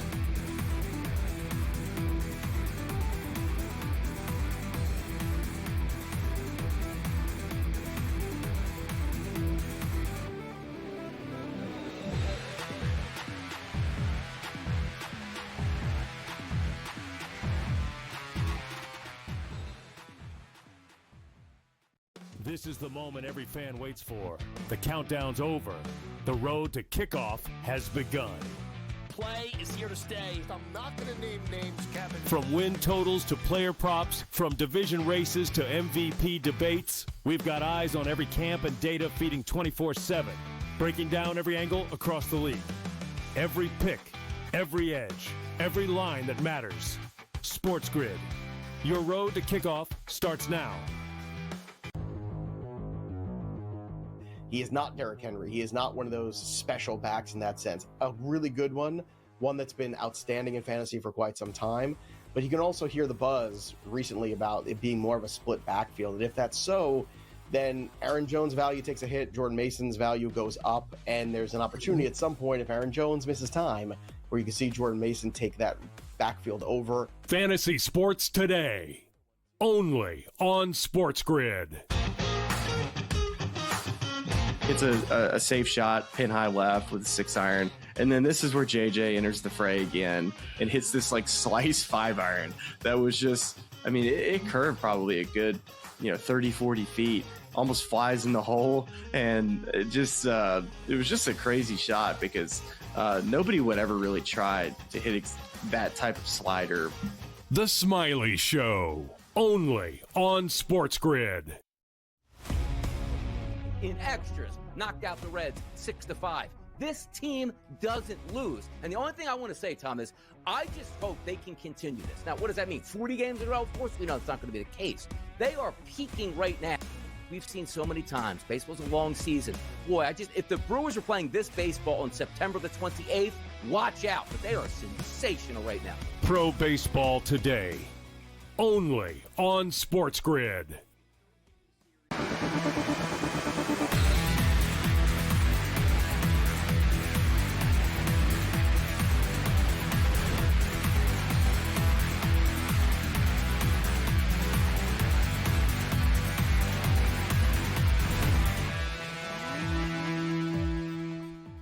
All right, let's do this thing. We're up against it right now. We got a WNBA game that's coming up, and it should be a fun one, actually, between the Dallas Wings and the Los Angeles Sparks. The Sparks have been an absolutely great over team this year. We're just getting these props in because they really pull these WNBA props off the board right at tip-off here. So we're just firing away here. Paige Beckers went off, right? She had like 29 points. They just played. It was 97-96. And Paige went off. She's 19.5 again. And Kelsey Plum also had like 29 points in that game. And she's 19.5 again tonight. So we're not going to overthink it. We're going to go with Paige Beckers over 19.5. Kelsey Plum over 19.5. Hamby's been good to us as well. We've been riding the Hamby points and rebounds. And there's going to be a lot of shots in this game. The total is really high. So let's go with De'Erica Hamby over 25.5 points and rebounds. And Maddie Zickrist of the Dallas Wings. Everybody's injured on the Dallas Wings. They're missing a bunch of players, all right? So, but they're letting the younger players play right now. She's out of Villanova, and she's been really good, actually, since she's getting playing minutes. Like, scored like 22 points the other night.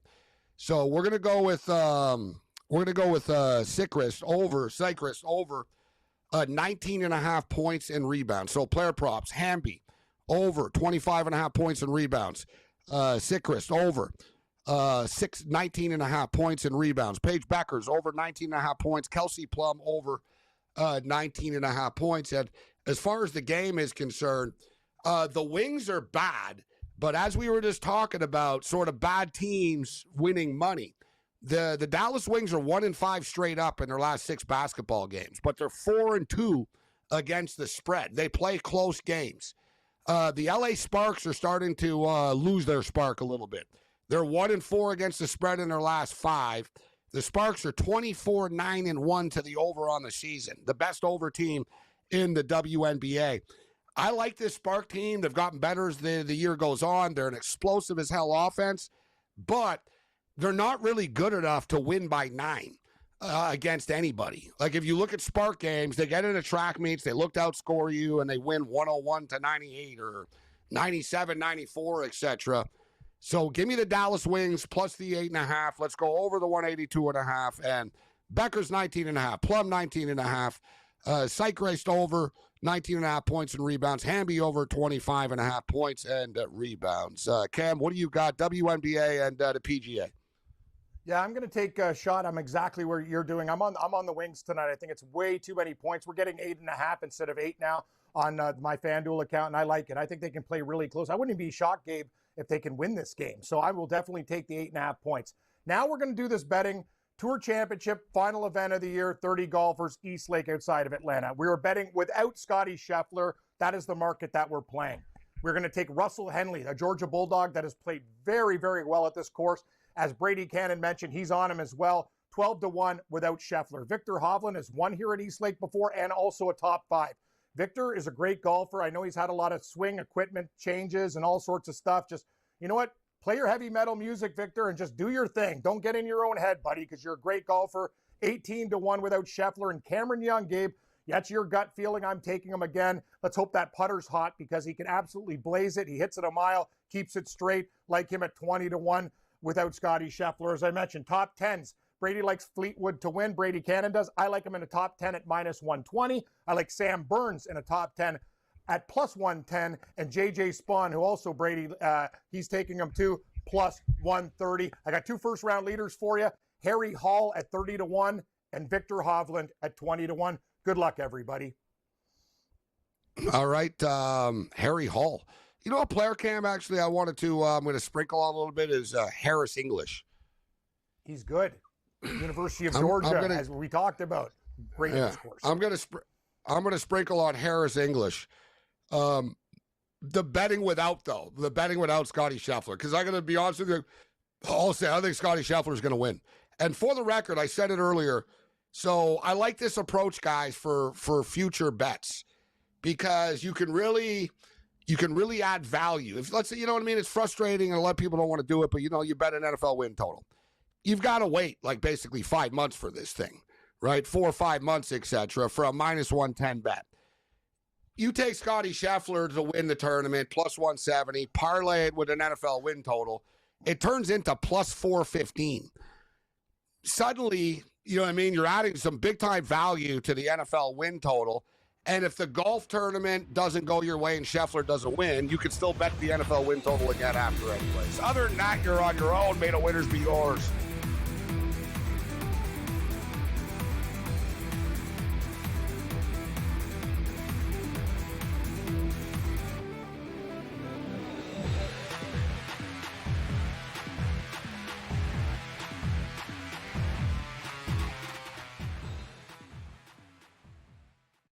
This is